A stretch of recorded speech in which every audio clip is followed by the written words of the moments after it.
Can you see my mouse moving? Yep. Okay. Great. Then we're going to go ahead and get started. I'm honored to have the chance to speak with you guys today. You've probably heard from me multiple years for pesticide recertification updates, so I have decided to start just letting you know about some research that occurred within the last year. So hopefully it's interesting to you, something you haven't heard before, because it's all recent research. So let's dive right in. First, I wanted to bring up and just underline the fact that drought conditions are serious or extreme in Oregon, all over the state of Oregon. Wherever you are in the state, we're either experiencing extreme drought, that's the red areas, or severe drought in orange, or moderate in the beige. And even up in the Hermiston area, abnormally dry. So that makes a difference for pesticide applicators because you might actually be asked to make pesticide applications to treat problems that have nothing to do with pests. So these are some examples of what drought stress can look like. The browning or necrosis on the leaves will end up at the leaf margins, the points farthest away from where the water comes up through the roots and through the veins. So keep an eye out for those kind of conditions as you're out in the world. That dry condition actually probably had something to do with this major incident that many of you have probably heard about. Many of the trees right along the roadside edge coming into Sisters on Highway 20, they're estimating over 1,000 trees now that were impacted by an herbicide application. Now, this herbicide was used for a couple years in a row, and there was no problem. But now that we've had a couple of years that were dry in a row, just imagine that chemical was sitting very close to the soil surface. And then when it finally rained in the fall, all of that residue was flushed down into the root zone at a time when the trees were very thirsty. So they were able to suck up that chemical all at once and get a bigger dose than normally would be expected if we were having a little bit of rain here and there that was kind of dispersing that initial burst of chemical. As a result of this incident, the Oregon Department of Agriculture actually reached out to several other states to see if they were experiencing similar things, and actually there were some stories from Utah, South Dakota, where this particular chemical had similar effects. And as a result, Oregon actually banned this active ingredient for use along roadsides earlier this fall. The herbicide is called aminocyclopyrachlor. The product label that is most often used on roadsides is Perspective. And so that chemical is not allowed to be used even if it's in your shed, it's in your storage area. It is not lawful to apply that product according to the label along a roadside. Now, this ban was in effect for 6 months, and we'll see what happens at the end of those 6 months. Later this afternoon, those of you who are sticking around, and I hope you do, for the last talk of the day with Mike Odenthal, may give you more details about this case. All right, now we're going to dig into some recent findings from the Ag Health Study. You probably heard me talk about this study before. This is a big one. Over 50,000 applicators, actually over 89,000 if you count their spouses. Applicators and their spouses are participating in this study over the course of 25 years. So essentially, they started following them back in the early 90s. During that time, 99% were farmers. They averaged about 11 years of experience. Their average age was about 45. But now that we've been following them for 20 years, their average age is about 65, and we're starting to see that they are coming into that age range where they're getting some of those diseases associated with older age. And we can see if there's a correlation between the things they were using in their 40s and what kind of diseases are coming up in their 60s. This is one of the most powerful, statistically powerful studies of pesticide applicators that's ever been done. Lots of researchers are using this data, so let's dig in and see what they published in 2018. This study was called Sleep Apnea and Pesticide Exposure in a Study of U.S. Farmers. I'm going to blow up the conclusions real big so we can all see it. Our results in a male agricultural population suggest that exposure to carbofuran specifically, that active ingredient, was positively associated with sleep apnea. I should remind you, An association doesn't mean a cause, but it means these kind of studies can give us clues to what we should study more clinically in a toxicology setting.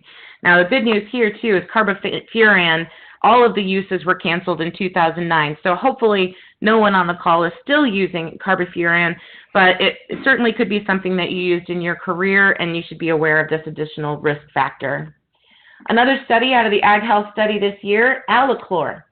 We observed a strong positive association with the use of Allichlor, which was an herbicide, laryngeal cancer. Long-term occupational exposure may be a risk factor for laryngeal cancer. Allichlor is one of those very similar to metolachlor, very water-soluble herbicides. I believe all of our uses of Allichlor have been canceled at this time. I'm not able to go back, am I? I know, but I can't go back. Okay. The next study, occupational pesticide exposure and subclinical hypothyroidism among male pesticide applicators. The results of this study suggest that long-term exposure to aldrin, pendimethalin, and methylbromide may alter thyroid function among male pesticide applicators. I think the good news there, pendimethalin is the only one of those active ingredients that we still use in any kind of volume.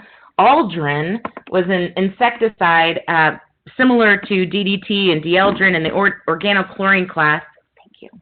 And methylbromide is a fumigant that's almost been phased out. There are still some critical use exemptions that are still in place, mostly with quarantine shipping and things like that. But you'll notice that thyroid function is a theme in 2018 results. This study looked at female spouses of private pesticide applicators, and they found that several pesticides were associated with increased risk of hypothyroidism and hyperthyroidism. So that's both overactive and underactive thyroid, although some were associated with decreased risk. Some of these findings, particularly the associations with fungicides, are consistent with results of prevalent diseases among the spouses in the Ag Health study. Essentially what that means is they're seeing a pattern overall among the spouses, finding that there are thyroid effects, thyroid differences between that population and the general population in the United States. Those exposures among spouses, many spouses, of course, as you know, are also making pesticide applications. They might also be doing things like cleaning equipment or cleaning laundry and getting their exposures in that way. Low dose exposure over a long period of time. Those are the kind of chronic health exposures that can lead to these effects. We're going to talk later in my talk about some laundry studies and hopefully give you some actionable information so you know how to reduce those exposures to your families, not just your spouses, but to the kids as well. Moving right along. All right, this one I did talk about last year, but I'll bring it up again because I think it's very notable, and the news has continued to talk about glyphosate. This was published at the end of 2017. In this large prospective cohort study, no association was apparent between glyphosate and any solid tumors or lymphoid malignancies overall, including non-Hodgkin's lymphoma and its subtypes. So again, this is the biggest study of its kind among the highest exposed population. Pesticide applicators are the most highly exposed to this chemical, and we're not seeing an increase in any of those cancers, including non-Hodgkin's lymphoma, in the Ag Health study. This is important to bring up again because many of you probably saw this article that came out in August of this year. This was a big topic of conversation among the people who were calling into NPIC, people who were calling me, and other extension professionals, not just here, but around the nation. I attended a conference in San Antonio in August, and this was the major talk of the town, that people were being inundated by calls, especially from pesticide applicators, from folks like you that were concerned. So I'll tell you what I know about this case and what I don't know about this case. There were only 2 expert witnesses that were allowed to testify. One that had some links, and I'm getting part of this from the media and part of it from the actual court transcripts in this case. One of the expert witnesses had ties to the organic industry and said glyphosate definitely caused that man's cancer. The other expert witness had ties to Monsanto and said glyphosate definitely did not cause that man's cancer. So it kind of gave this sense of equivalency, that the scientific community doesn't really know what the answer is to that question. And certainly with only 2 expert witnesses being allowed to testify in front of the jury, that's not really what they were focused on in this case.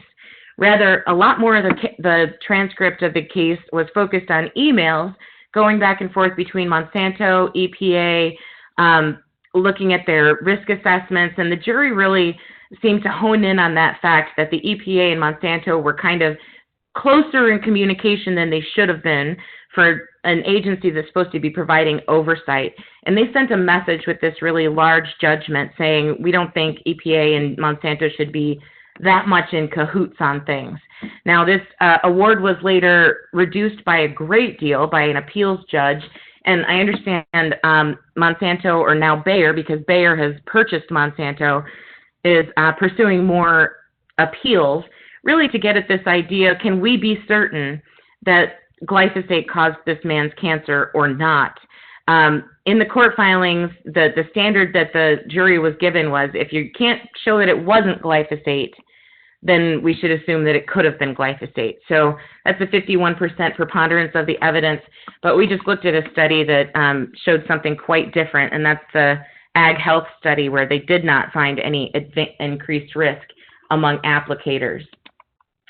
I'll remind you from talks I've given in the past, the International Agency for Research on Cancer, that they came out with a finding in 2015 that glyphosate probably causes cancer. They only asked this one question. It's called hazard assessment. Can it cause cancer under any circumstances? But the EPA actually asked an additional question there. They take the hazard assessment and add an exposure assessment. What level of exposure is expected?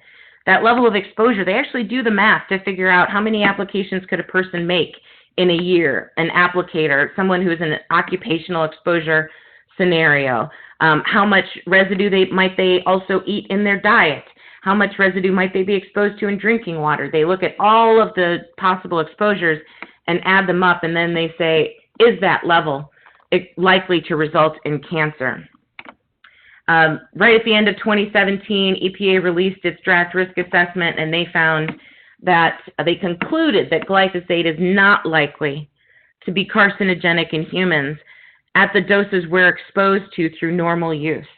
And that's one of the reasons it's so very important that you all follow labels, make sure you're not applying any rates higher than what's anticipated, that you're wearing the PPE they expect you to wear, because that's how they did the math, to make sure that the exposure level is below the level of concern. Those of you who've seen my talk in the past, I've talked about odds ratios. I'll give you a quick breakdown. This is a list of several different kinds of cancer, and they've all been evaluated when it comes to glyphosate exposure and increased risk. If you see a dot on the left side of the blue line, it means glyphosate exposure decreased the risk of that kind of cancer. If the dot is over here on the right side, it means glyphosate exposure increased the risk of those cancers. And you can see that they all kind of line up along the line, as you would expect for something that didn't cause cancer, except for right here with non-Hodgkin's lymphoma. And these studies lean to the right, meaning that they could cause an increased risk. So you can dig in further. This was an analysis done by Andrew Niss, by the way, of North Dakota State University. I should give credit to his work compiling all of this research. So these are all studies specifically about non-Hodgkin's lymphoma. Now, if this line is crossing over the magic number 1.0, then we can't reject the hypothesis that there was no effect. That's what 1.0 means in an odds ratio. It means there was no effect. But they're all kind of leaning to the right. Something with a dot way over here might say that in this study from 1999, the risk of non-Hodgkin's lymphoma went up more than 5 times. So some of those are leaning very hard to the right. But I'll ask a question at this point, too. What percent of agricultural operators and professionals use glyphosate? Anybody have a guess in the room? You can go ahead and shout it out. I can't hear you, but what's your guess?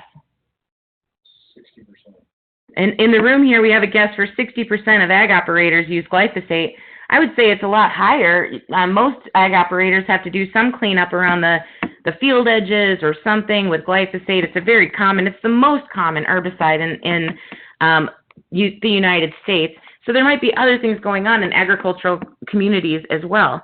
Because look at this, in the ag health study, they're actually able to split out those people who are exposed to the most glyphosate. This is the quarter of individuals who are exposed the most, and the quarter of individuals who are exposed the least. So if glyphosate was responsible for the non-Hodgkin's lymphoma, we would be seeing it in this kind of study. Long-term, 25 years, over 50,000 applicators, and in fact, it's on the left side of the 1.0 showing glyphosate exposure actually reduced the risk of non-Hodgkin's lymphoma. So how do we make that make sense when we see this slide showing increased risk and this slide showing decreased risk? Well, this slide could be influenced by a lot of other things that are going on in agriculture. Agricultural professionals are also exposed to more dust, more diesel fuel, and probably some other things, fertilizers and those kind of things. So it could be a confounding factor and something that we should dig into and learn more. But remember, this study is specifically about agricultural professionals, and this study is a big list of studies that had broader range of what they were looking at. In any case, that doesn't necessarily help when we're confronted by news items in the media like this one. This is a $5 million lawsuit claiming Rachael Ray's dog food brand contains a potentially harmful ingredient. I'll tell you, the ingredient was glyphosate. The reason this seemed to break confidence is because Rachael Ray was selling her dog food under an all-natural marketing strategy. And it struck people that if you're going to say it's all-natural, then it shouldn't have this ingredient that people want to avoid. If they wanted to avoid all of the synthetic herbicides in their foods, and the foods that they feed to their pets, they could always buy organic. That's actually a term that means something in the regulatory structure. When you see the term all natural, it doesn't mean anything. No one really has defined what that means.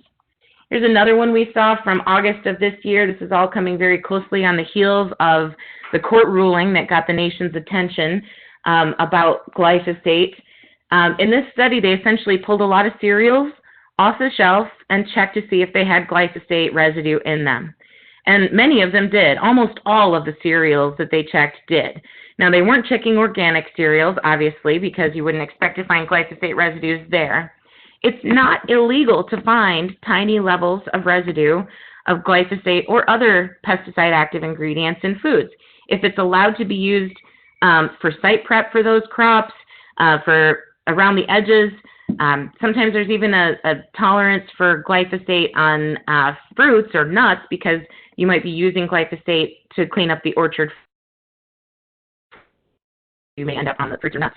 So there is a system in place to check and see if the residues on fruits and vegetables are harmful or if they're below the legal limits. FDA is responsible for those studies, and this was the first year that they actually looked for glyphosate in their market basket studies. And the reason for that is because laboratory tests for glyphosate are very expensive. So they essentially checked for the ones that were cheaper, and based on popular demand, they added the glyphosate test this year. And what they found was the agency discovered no more than 53% of samples had detectable residue at all, and all the residues found in corn and soybeans were below the tolerance level set by EPA. They did not find any glyphosate or glufosinate in milk or eggs. They even went so far as to publish a press release saying the levels of glyphosate they're finding in foods are not concerning for public health. I guess in the end, we'll see who the public believes on this. You can tell by how popular these articles are, articles like this, that the public would really like to see glyphosate-free foods. All right, changing the subject a bit, this study actually also came out in September.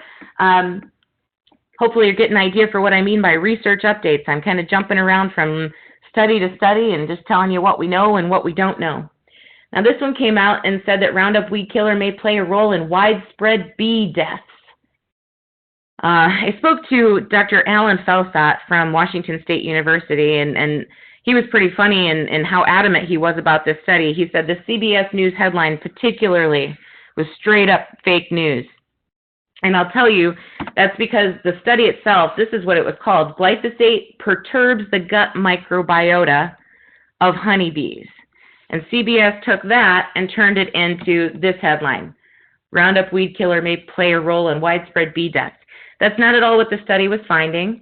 So let me tell you what they essentially did. They fed glyphosate to bees, and then they performed a challenge where they exposed the bees to a disease-causing fungus or bacteria. And those bees that were exposed to glyphosate first had a harder time fighting off the infection than those bees who were not exposed to glyphosate. In this study, they said they used an environmentally relevant dose of glyphosate, and I really dug into that because I'm not sure what that means. So I checked their reference and the references reference and dug right in, and what I found was that they were using a dose of glyphosate for those bees that's actually 1 million times higher than you would expect from runoff in a normal use situation. So they used a really high dose in this study, and I also want to point out that perturbing the gut microbiota, anything you put in your mouth, from fast food to carrots, is going to perturb your gut microbiota, because it basically means there was a change. And your gut microbes will multiply if you're eating foods that they find awesome or delicious, and they'll multiply in other directions if you change what you're eating. So you've probably noticed if you eat beans for the first time in a little while, you get a stomach upset. If you eat meat for the first time in a little while, you'll get a stomach upset. So anything can perturb your gut microbiota, but I think it is interesting to see that their immune systems seem to be affected by high doses of glyphosate, something we should study more, but it certainly does not indicate that colony collapse disorder, which is a very specific syndrome, has anything to do with glyphosate. But what it's telling me, too, is that, glyphosate stories are salacious, that people click on them, that they tend to believe the bad news about glyphosate very readily, and that's something we should pay attention to. All right, and now for something totally different. I'm going to focus for the rest of the hour on this really interesting study that my friend Thea Walker from Colorado State University, she has my job in Colorado, and she wanted to do a study to evaluate how high-efficiency washers work in comparison to the old-fashioned washers when we're looking at how well they remove pesticide residue from our clothing. What a great question. I'm going to ask a question, and I can't see your answers, but raise your hand if you're using high-efficiency washer at home. In the room I'm in, I've got 3 yeses and an I don't know. And I imagine it's probably similar in your rooms as well. You either you're using a high-efficiency one, or you've got a really old-fashioned washer. Those are the agitator washers. That's an important thing for the rest of the hour, for you to pay attention to those results. Or you have no idea and someone else is doing your laundry. Regardless, you're going to learn something today from this study. I think it's really important that they did it. So I'll start by saying that first big paragraph essentially is from the Code of Federal Regulations.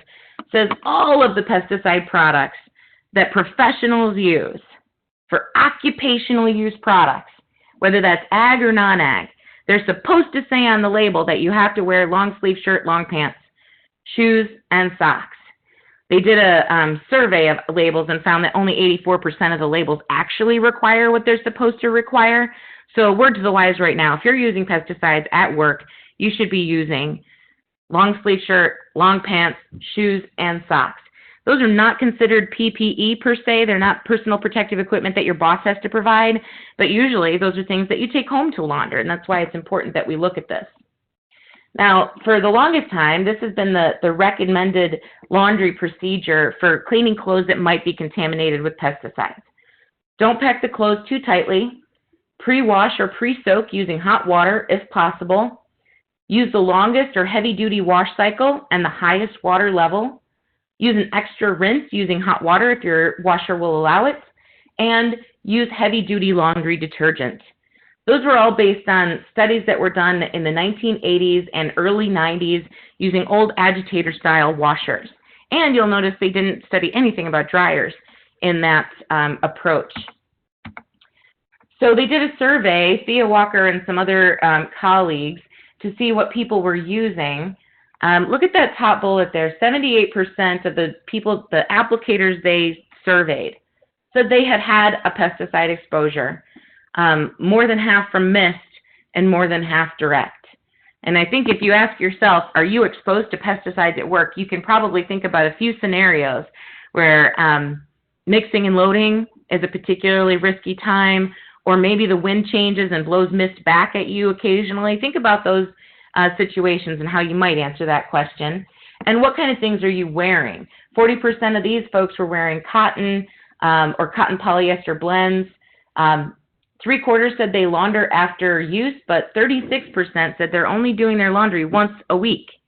So that means if you had an exposure or mist that got onto your jeans on Monday, then you're still holding that spray, that potential residue against your skin while you're working. You might get hot. When you get your internal temperature goes up, your pores tend to open up. And that means there's more of a potential for the residue to actually be absorbed. So one of the take-home messages we're going to send you with today is to make sure you wash your work clothes after every time you wear them. That might mean you need to buy a couple more pairs of jeans to make it through the week. That's totally fair. Now, over 90% of these folks were doing that laundry at home, and only 22% were doing the laundry separate from other clothes. That's another piece of advice we're going to make based on the research we're going to talk about today, and that is that your work clothing that might have pesticide residue should be washed separately from the family laundry. That way you're not transferring those residues that come out of the clothing and into the wash water onto the other clothing inadvertently. They found similar results in a multi-state survey, and they also wanted to see how many people were using HE washers and dryers. It was over half. All right, so it is time to do this study. This recent publication just came out in January 2016. They did a literature search, and they recommended cleaning the washer after washing work clothes. They also recognized that laundry detergents have changed. They're more phosphate-free than they were in the 80s. There's a lack of information on the efficacy of front or top-load high-efficiency machines. That's what HE stands for. They've mandated energy-saving settings, so we're using a lot more cold water than we used to. And there's a lack of information on those synthetic fabrics, the cotton polyester blends, those really breathable work clothes that we all like to wear, but nobody's ever done research to see how well the washers are doing to remove residue from those new types of clothing. So these are the washing machines that they used in this study. I was kind of shocked to learn this. Did you know that an agitator washing machine uses 34 to 49 gallons of water for each load? So picture 10 5-gallon buckets. That's how much they use to wash a load of clothing. Use any type of soap, and they better control over the water temperatures and water levels. But the high-efficiency washer is using a lot less water, almost half as much, depending on the type you get, 15 to 32 gallons of water. They require that you use low-sudsing soap, which is essentially low-phosphate soap. They require lower washing temperatures. The water cools as it enters. And it's a higher clothing-to-water ratio. I know when I got my new HE washer, I was thrilled because I could put almost twice as many clothes in that washer as I could before. So now there's less water mixing around with all those clothes than what we were used to. So they got a grant from Syngenta. In 2016, it was about $105,000, and they decided to do the study to compare high-efficiency washers and the old-fashioned agitator washers. They used 3 different pesticides in this study, 2,4-D, which is an herbicide, carbaryl, which is a carbamate insecticide, and permethrin, which is particularly interesting because you can actually buy permethrin-treated clothing. And I've looked at these. You can go into Cabela's or Sportsman's Warehouse, and they have mosquito-repellent clothing. This clothing actually has a pesticide label on it with an EPA registration number and everything. And the little label says it'll stay good for up to 25, or I saw one set that said 40 washes. So what are they doing to that fabric to make permethrin stick around for 40 washes? let's see how we can do without maybe they're adding Scotch Guard or something to it to kind of lock it in. Not sure. But let's look at the different types of clothing. So the comparisons that Thea and her group wanted to make, effectiveness, the wash temperatures, clothing types, transferring to other clothing. In order to test if it's transferring to other clothing, here's what they did. I'll describe how they exposed the clothes. They just took the clothing and laid it out on a turf field and used a boom sprayer to spray the clothing, either at the application rate that was on the label, that's 1x, or let's just see what happens in a case like a spill where it would be 9 times the application rate. So those are the 2 application rates. They did not spray onesies, but they threw a onesie in with every wash just to see if the residues would transfer from the work clothing, the exposed clothing, onto the onesie. All right, moving on ahead. This is the carbaryl product that they use. This is a water-soluble formulation, liquid. Not too important to read the details on that, so I'll jump ahead. The permethrin product that they used was a 36.8%. It's an emulsifiable concentrate, and they did apply this according to the label. So first they diluted it and then applied it at the application rate. I'm glad that they used an emulsifiable concentrate because that means that it's an oily suspension. The ECs are those suspensions that you have to keep agitated or else they settle out. And being oily, I thought maybe that they would behave differently in the washer. So that's interesting. And the 2,4-D product that they picked was a low volatility formulation, liquid style, so an ester of 2,4-D. All right, let's see how they did this. They used the 1X to represent a single application and a 9X to represent multiple applications or a spill. So you might actually have 9X on your jeans or on your clothing at the end of the week if you were wearing that same pair of jeans all week and you'd had a little exposure on day 1, day 2, day 3, day 4, it can add up. So that's important to look at. They also wanted to look at a couple of different clothing types. 100% cotton work shirt. That work shirt is similar to like a Carhartt material, so it's stiff. Cotton jeans, we all know what jeans are like. They used a 50-50 cotton poly blend t-shirt. Cotton t-shirt. Even though both of the t-shirt and the work shirt are 100% cotton, they're different weaves, and you kind of get a sense for it intuitively that a t-shirt is kind of less substantial than a work shirt. And, of course, they use 100% cotton onesie. So notable on this, they're all 100% cotton except for that 50-50 blend, right? But there was remarkably different results for the different types of cotton. This is what those shirts and that fabric would look like close up. The 100% cotton jeans, the photo was taken from the inside of the jeans. And you can see it's a pretty tight weave, but also pretty large. The 100% cotton work shirt is the tightest weave. Very stiff shirt. Picture that. All right. What kind of, the washers, they actually purchased brand new washers for the study so they wouldn't have residue left over in them.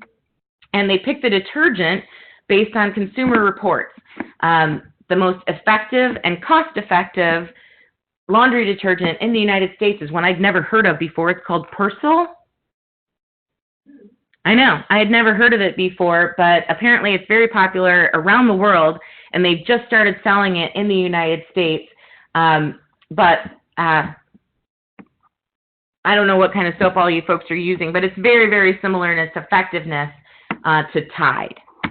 All right, so here are the washing cycles that they used. The agitator washer, they used a super hot, heavy soil setting. Same amount of soap as they used in the high-efficiency washer. They used the pre-wash, the white setting with heavy soil and hot water. So you can set your high-efficiency washer to hot, but it's always going to use cold water rinses. So make sure that that's something that you're pointing out to whoever is doing the laundry in your house. Each machine was cleaned after the wash cycle by running an empty load using detergent and a half cup of bleach. That is one of the recommendations at the end of this study. because after taking swab samples from the inside of the drum in both the washer and the dryer, they did find detectable residues from 2 of the 3 active ingredients. This is just another interesting point to point out. The orange line is the temperature in a high-efficiency washer. The blue line is the temperature in an agitator washer. So the old school agitators, they get hotter, but not for as long.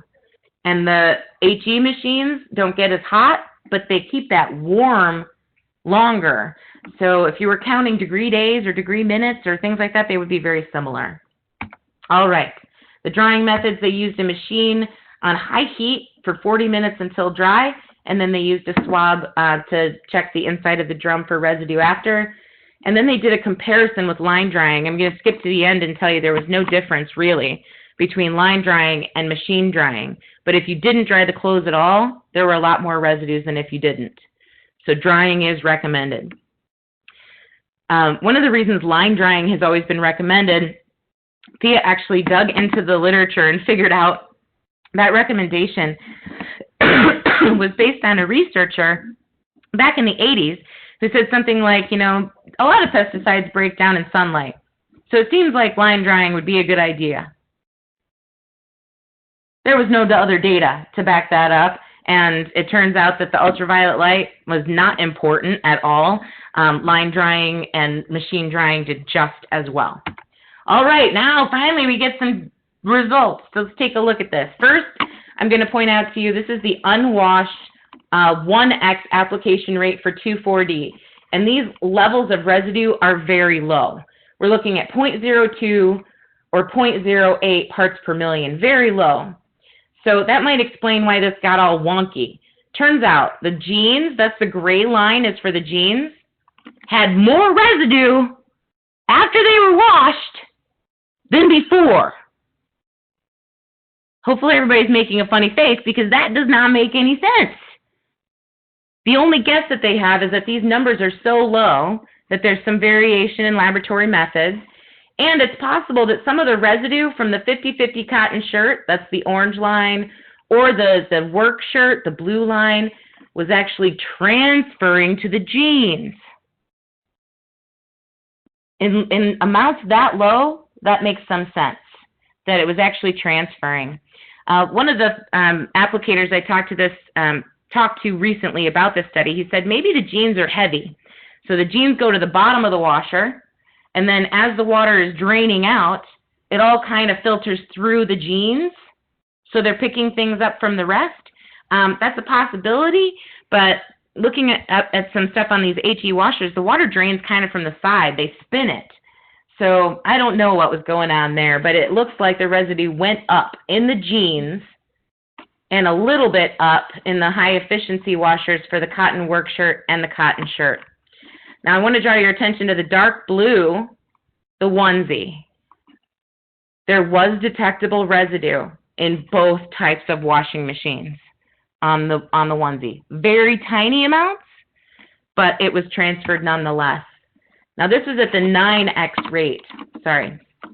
At the 9X rate, much higher residues on the clothing in the first place. Now, Thea told me they did the studies on 2,4-D first, and they sometimes they would spray the clothing and then wash it the same day.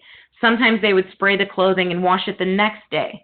They figured out that made a big difference, that the residue was breaking down overnight. So they went back and redid the 2,4-D studies to try to control for that.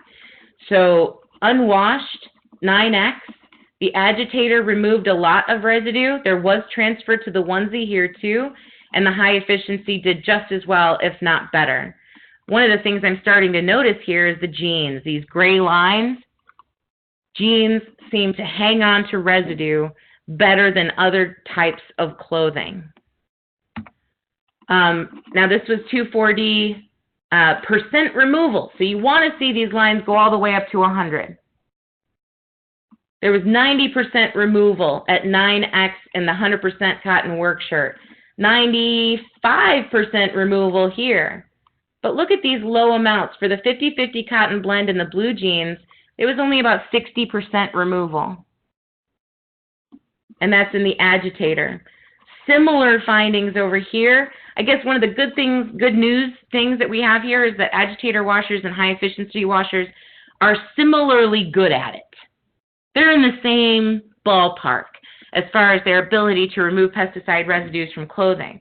But the type of clothing matters, and the type of drying matters.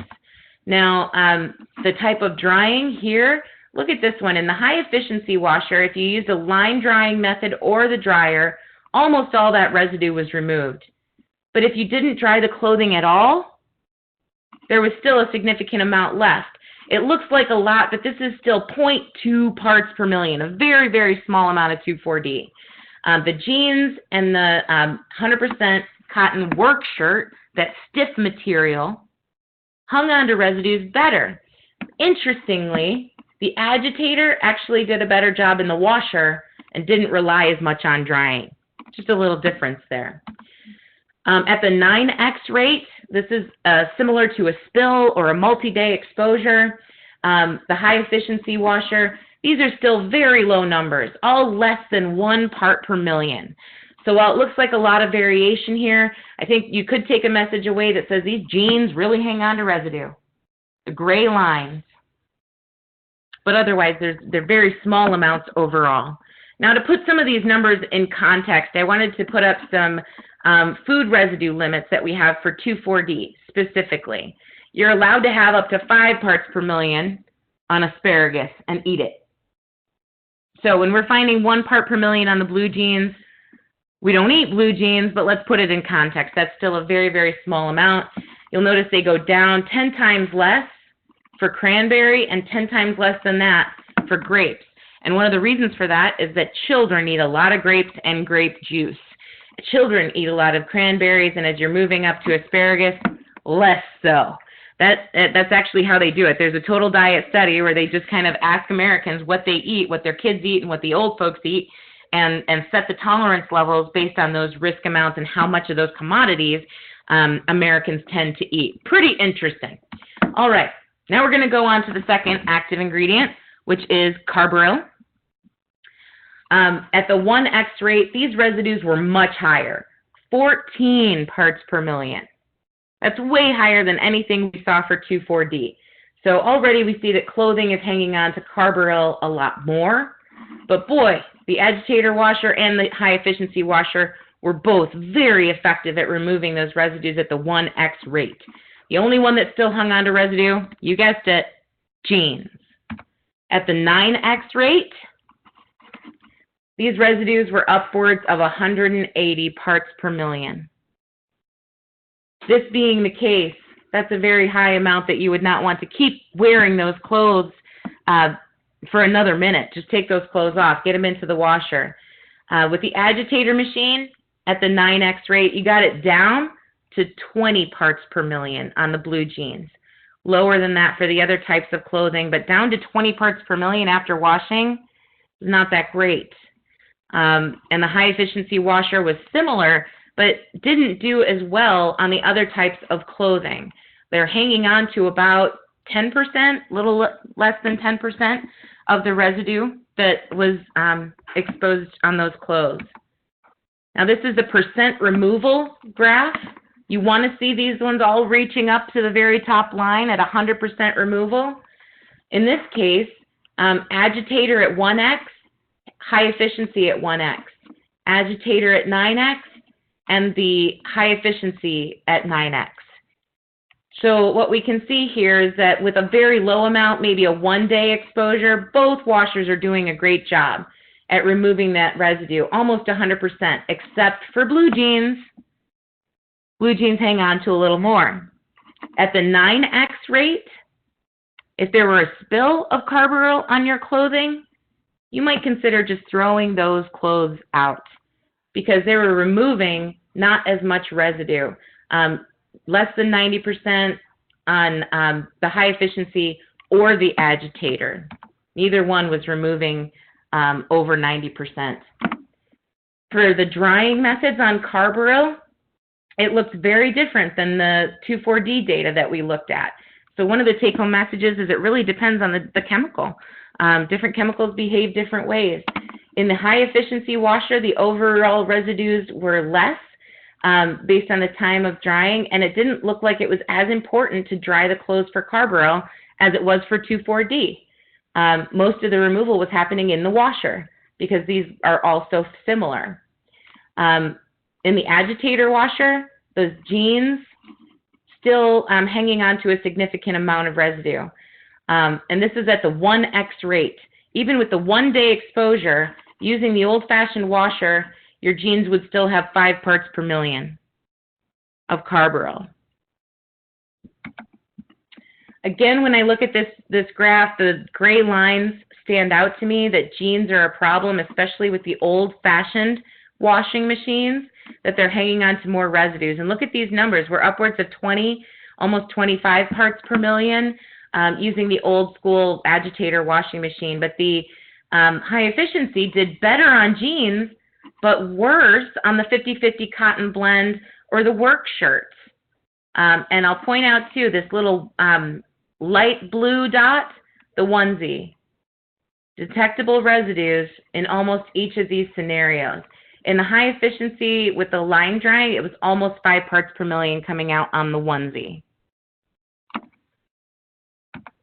All right, now we're going to move on into permethrin residue. At the 1x rate, we're seeing amounts in unwashed of 4 or 5 parts per million, somewhere in that region, with jeans hanging on to the most residue. With washing in the agitator style, it came down from about 4 to about 1 part per million for most things, except those jeans, where it only went down from 5 to 3 parts per million after a wash, and only went down from 5 to 2 parts per million in the high efficiency washer. Jeans really hang on to residue in all 3 of these active ingredients more than we expected. And again, here was some transfer to the onesie in both types of washers. At the 9x rate, similar to something like a spill or a multi-day exposure with permethrin, the residues unwashed at the 9x rate got upwards of 40 parts per million for the work shirt and jeans, about 30 parts per million for the cotton shirt and the 50-50 cotton blend. And after we washed them, it came down a lot. Came down from, 30 to 40 parts per million down to about 5 in the high efficiency washer, except for the jeans, which hung on to almost half of the residue on the jeans, and more than half when using the older style washing machine. If you have an exposure that's at something like the 9x rate, where there was a spill or the concentrate dribbled into a certain area, think about that area of your skin, if you were to wear that clothing again, having 20 parts per million or around there, 25, holding that next to your skin while you're having a long work day. It's just more risk than you might want to take. And I know better than most people. When I find a pair of jeans that I like, it is my favorite pair of jeans for a long time until I wear it thin. But if I had a spill on those jeans, I would have to let them go and get some new jeans. All right, now this is the percent removal graph for permethrin at the 1x rate on these 2 graphs and the 9x rate over here. We want to see all of these reaching up to 100. Not a single one of them reached 100 or even 90 in this test. So permethrin is particularly hard to wash out of clothes. And maybe that's why they use it for permethrin-treated clothing, for the mosquito repellent clothing for hunters and folks like that, because it hangs on to clothing so well. But that also means it hangs on to clothing really well. And the percent removal for jeans was like 40% removal in the agitator machine, 60% in the high-efficiency machine. All right, and in the drying type, again, I'm seeing the gray lines stick out behind everything else. Those gray lines represent the blue jeans. Blue jeans having upwards of 2, or in this one case, over 3 parts per million. Remember, asparagus is allowed to have 5 parts per million, so we're talking about a very low amount. But with asparagus, you would eat it, 1 time a day, most likely, if that. And with the jeans, they're holding it against your skin throughout a very long workday where you might be having, sweating and having open pores as well. So the permethrin residue detected was higher for all of the genes. We see again the onesie.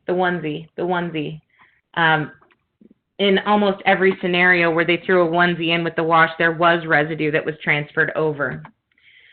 This is at the 9x rate, and these numbers are much higher, 25 parts per million, 20 or 15. The genes are hanging on to that amount at a pretty high rate. So at the 9x, this is if you have a spill of some kind or a multi-day exposure, the genes probably have to go. But even the yellow lines, which represent the 50-50 cotton blends, still have about 10 parts per million. And if you picture that kind of thing happening over and over the course of a couple of months where you're working with the same chemical and wearing the same clothes, that type of residue could pile up on you. All right. Something happened.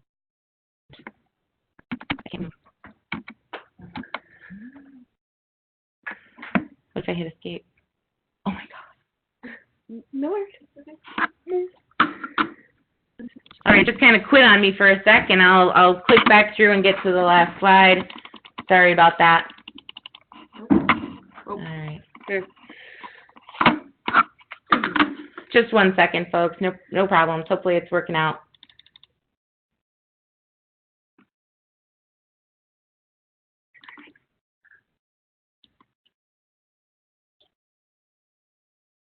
All right. Yeah, that one right there. Perfect. Thanks. I'm not sure what I did there, but this one slide is about residues detected in the agitator and dryer drum in swabs after washing and drying at the 1x rate. Carbaryl, they were finding at 0.002. Basically, what that means is it was detectable, but it was a very, very low level. And for permethrin, not at all. And for 2,4-D, even less than that.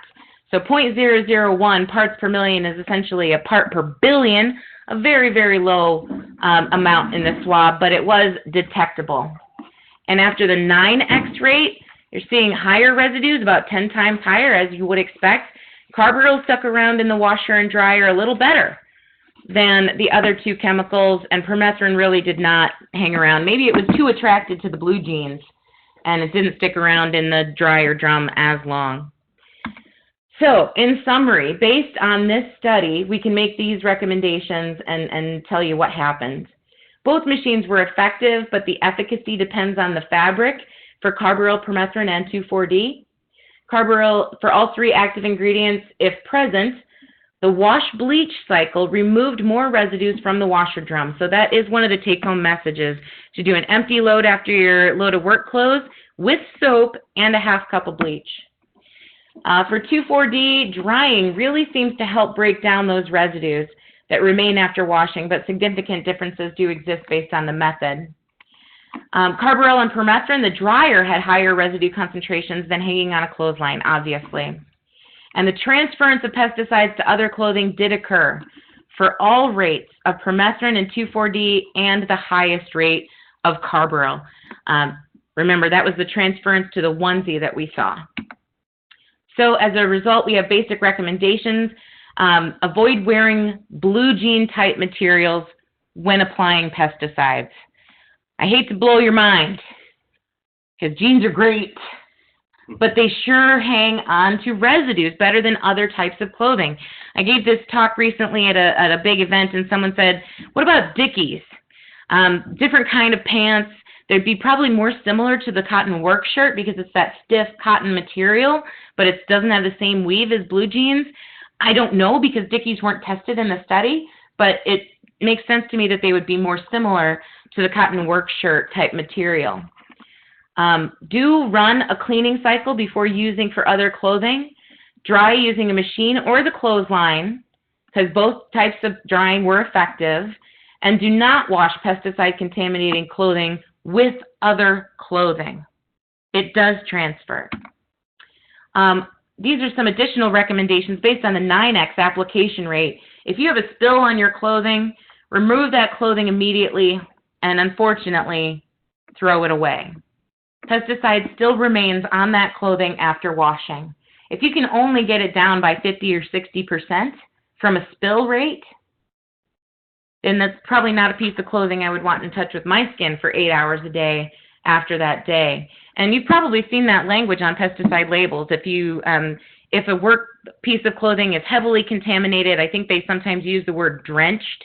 If it is drenched, discard that clothing. It's not possible to wash out enough of the residue to get it down to an acceptable level. If you're making multiple applications in one day, maybe you could wear additional protective clothing. Where you think you might actually reach the 9x application rate on your clothing from mist, you could wear waterproof rain pants or chemical-resistant chaps, throw in a set of Tyvek. Especially if I were wearing my favorite pair of jeans and I did not want to risk it, I'd be throwing on some rain pants. But there might be also additional steps that you can take to reduce the incidence of getting mist on your clothing. Clean your PPE, your work clothing immediately after each day. Don't wear it multiple days. And based on the initial preliminary findings with the 2,4-D, it made a difference if you wash it that night or if you wash it the next day. So make it a habit of just taking those clothes off at the end of the day and throwing them right in the washer, and then you know that you're removing the maximum amount of residue. You can find this publication online very easily just by Googling for it, Laundering Pesticide-Contaminated Clothes. They are going to update this publication with the findings from the new study, but it already includes a lot of great information. And I want to make sure and recognize Thea Walker for her great work on this study. She did the research and shared her slides with me in order to make them available for you today. And with that, I'll see if there's any questions coming in through the chat. We might have 1 or 2 minutes while we're making the transfer for the next presentation. And with that, I'll just thank you very much for your attention and hope that you're able to take those recommendations back home to whoever does your laundry. Remember, you should be using the high heat setting, the heavy duty setting, and make sure to do an empty load after the work clothes with water and bleach. All right. Thank you, Kaci. If you have any questions, use the chat box. We'll monitor it here while we're switching presenters over. Any questions coming in?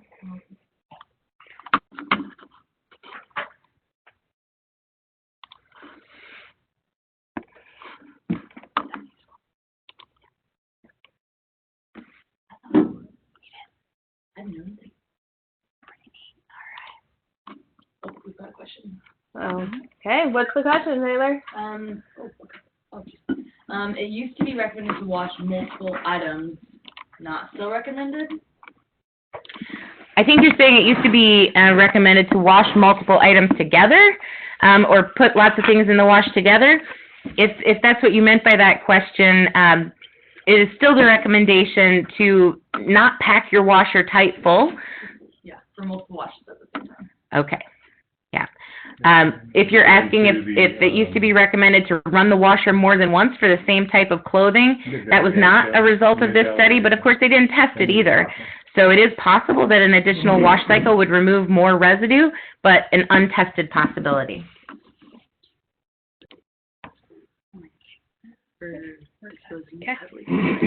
Someone asked, what's a good process for throwing away contaminated clothing?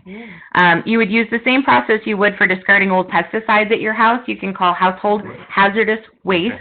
And many counties have like a pickup site or something like that where you can drop it off. You can also call the National Pesticide Information Center to get your local phone number, which is 1-800-858-7378. And I'll say it one more time, 1-800-858-7378. Tell them you need the number for household hazardous waste, and they'll ask you where you live, and you can get that phone number.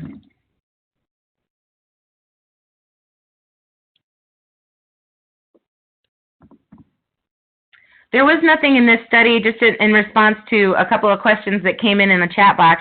This laundry study did not evaluate multiple washes. It was all like one wash cycle and one dry cycle. So if additional washes would remove more residue, that wasn't tested. But it does sound intuitively possible, right? That if something was heavily contaminated and you really wanted to save that piece of clothing, trying to wash it multiple times using the same hot water soap method could remove more residue, but that was untested in this study, so I really can't say. Why not? So the question from Yanhill is, why did they test the 9x rate? They thought that would be analogous or comparable to a spill or a multi-day exposure. The high-efficiency machine had an additional rinse, but the agitator type did not. Is that correct? Yes, that is correct. All right. Another person asked, if we send our coveralls to a company like Aramark or someone like that, are we putting them at risk? What should we be aware of or make them aware of? That's a great question. Yes. If in agriculture, actually, the Worker Protection Standard requires that if you send your PPE out for laundering service, that you have to send a notice along with that clothing that says, this clothing is potentially pesticide contaminated. You're going to want to wear gloves when you're handling it, and do an empty load after the initial load. Don't mix this load with other loads. There's actually an example of that piece of communication on the OSHA website. And you can also call our office. We can send you a copy of it if you'd like. And the number is 541-737-6257. Ask them for the laundry information sheet, and we can send you a copy that you could then put in with your loads that go out for Aramark or other folks.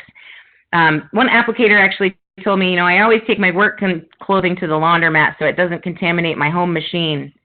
Well, that's awfully public-minded of you, sir, but I hope you can do an empty load to clean that washer out so you're not leaving that residue for others at the laundromat. Okay. Thank you for all those great questions right there at the end of the session. I think we're ready to get started with Jeff Jenkins. Please give him your full attention, and thanks again for all those great questions. You're welcome to contact us with any follow-ups you have.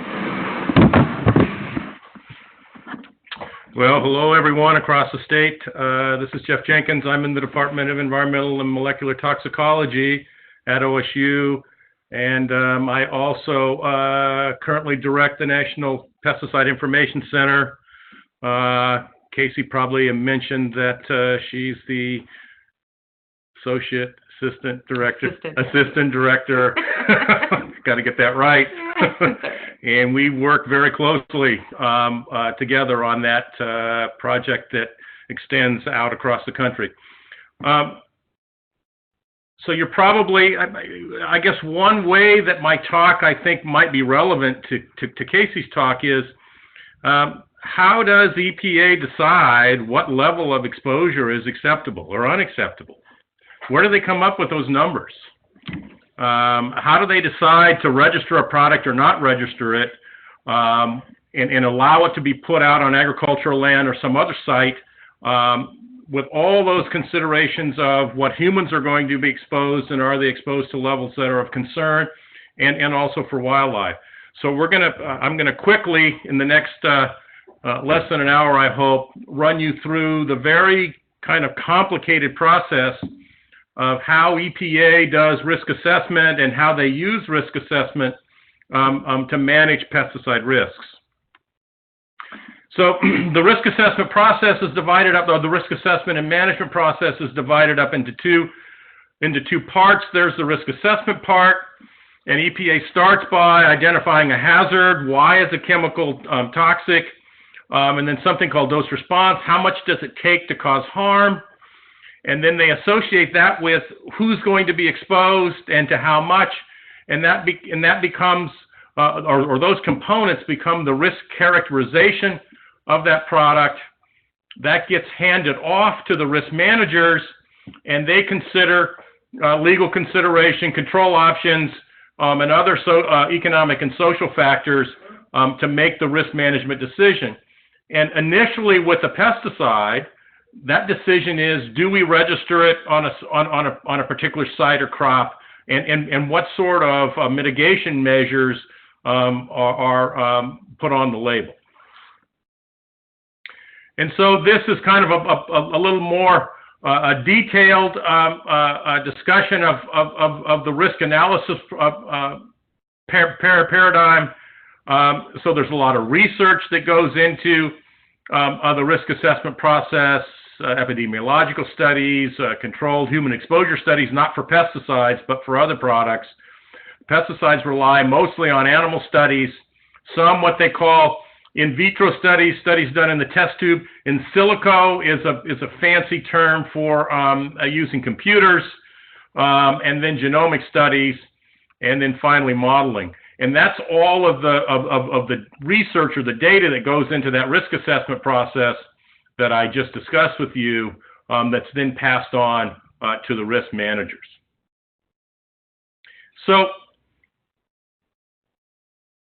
you can see on this chart, this is a chart of the Environmental Protection Agency, and you can see up in the upper left-hand corner is the Office of the Administrator, and the current acting EPA Administrator, Andrew Wheeler, he makes all decisions. The buck stops with him. All decisions regarding pesticides. And if you look over to the far right, kind of sticking out, it says Office of Pesticide Programs. And so the administrator that administers all of EPA, including the Office of Pesticide Programs, makes the final decision on all pesticide registrations. And this is a very top-down kind of process within the agency. It turns out that the Office of Pesticide Programs is arguably the largest office in all of EPA. So for all of EPA's regulatory responsibilities, pesticides may require the most resources. So pesticide laws that regulate are laws that regulate pesticides. There's the Food, Drug, and Cosmetic Act that establishes what are called tolerances or MRLs. This is the amount of residues that can be in food. Then I think you're all aware of FIFRA, which is the process by which products get registered. And then other laws, something called the Pesticide Registration Improvement Act. This is money that industry gives directly to EPA to facilitate improving the registration process. And then back in 1996, the Food Quality Protection Act was passed. It affects both FEDCA and FIFRA. So how does this process work? Well, that risk assessment process starts over on the far left side, where EPA's job is to evaluate all potential pesticide risks. And this is done through risk characterization through sound science, and that's that risk assessment process. And then once a product gets registered, or when the product is being considered for registration, it gets passed on to the risk management a phase of the process, and the agency looks at cost-effective requirements to ensure safe use. And this is basically the label language, or the evaluation of the risk data to determine what sorts of restrictions and mitigation measures may be put on the label, and that's the risk mitigation phase. So a clear understanding of label restrictions and use mandates. And then finally, individual action. This is the informed decision-making at the front line of pesticide use. So we in Extension, operate at that in between the clear understanding of the label restrictions and mandates and particularly for our clientele, the informed decision-making at the front line of pesticide use. And so the idea is that it's a partnership between the states and the feds designed to achieve safe and beneficial pesticide use. So how does that front-loaded process work? How does FIFRA, as amended by the Food Quality Protection Act, how do you front-load with regards to the risk assessment? Well, FIFRA is a quasi-benefit balancing statute. So benefits are considered. That's kind of unusual for federal laws and statutes. The first step is determine risks to human health and the environment, assess toxicity to humans and wildlife, look for opportunities for exposure, and if it meets some sort of a standard, then the product gets registered. How often should the agency go back and look at new data and make a decision on registration? Well, there is a process in place for all registered products to be reevaluated, and that's called a re-registration decision.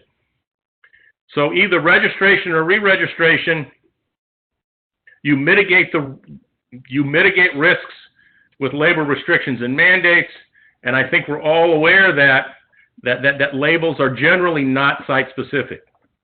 So EPA, through the registration process, results in a general label. That label then is passed on to the states, and the states may modify it in some way. But every label in Oregon must be reviewed by our state lead agency, the Department of Agriculture, and we have a state label for every product that's based on the generic label that's approved by EPA. That label is not site-specific. So if you've got a product that's registered on hazelnuts, you can use it anywhere hazelnuts are grown in Oregon, even though we know that some use sites there may be more concern for how the product is used than others. So pesticide regulation under FIFRA. Pesticide regulation is administered by EPA's Office of Pesticide Programs. It's based on the premise that a registration process that includes extensive testing prior to approval can identify beneficial uses that will not result in unreasonable adverse effects on human health or the environment. This is the standard by which all pesticides are evaluated, those words. And if someone wants to sue EPA, they have to sue the administrator. None of the folks inside of the Office of Pesticide Programs can be sued. Only the administrator of EPA can be sued. And if you do sue EPA, you have to somehow prove that the decision that the administrator made was not consistent with the science, and that they made a decision that did not meet the standard that's in these words: an unreasonable adverse effect on human health or the environment. Now, the Food Quality Protection Act, which amends FIFRA, says for consumption of food crops, the other standard is will result in a reasonable certainty of no harm. So these words are very much open to interpretation. And the law was written this way on purpose. It gives latitude to EPA to decide what's reasonable, what's unreasonable with regards to effects on human health and the environment. In evaluating pesticide use practices, potential adverse effects on humans and the environment are evaluated separately. So separate process for human health and effects on the environment. So pesticide registration in the U.S. is a dynamic process. As new science and information becomes available, pesticide products registration status may be changed. This is accomplished by Office of Pesticide Programs through the re-registration process. An EPA is charged to re-register a pesticide if it can be used, again, without unreasonable adverse effects on human health and the environment. The current goal is to reevaluate each registered pesticide at least every 15 years. And there are many in the environmental community that can't believe that this evaluation process doesn't occur on a more regular basis. We've already mentioned that OPP may be the largest office in all of EPA, and still they're charged in doing this evaluation for each registered product every 15 years. So the registration process under FIFRA is found in the Federal Register in 40 CFR 158. These are all the data requirements that EPA, the data that is submitted to EPA by the registrant, and the registrant is either the chemical manufacturer or their agents. And so in order for them to do a risk assessment, they need data.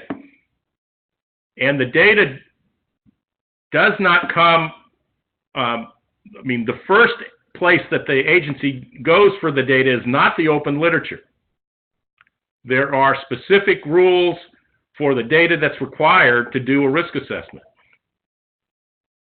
This data is harmonized across all of the developed world, and that's called the Organization for Economic and Cooperation and Development. This is basically all of the countries in the developed world.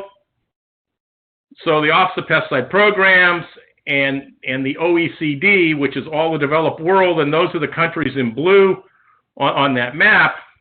So it's the US, Canada, the EU, Australia, Japan, New Zealand.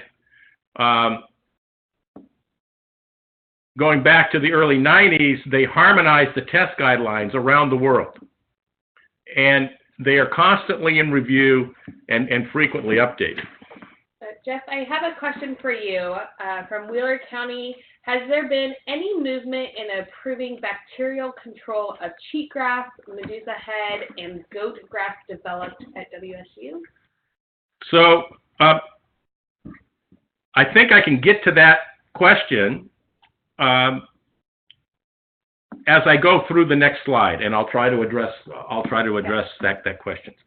So pesticide registration or reassessment, registrants submit new data in response to an EPA data call-in. Data comes from studies that they follow, or comes from studies that follow a relatively uniform set of guidelines or study protocols. These guidelines are harmonized with the EU and other developed countries, and the Office of Chemical Safety and Pollution Prevention and OPP is in that office. Those harmonized guidelines are organized in the following 11 series.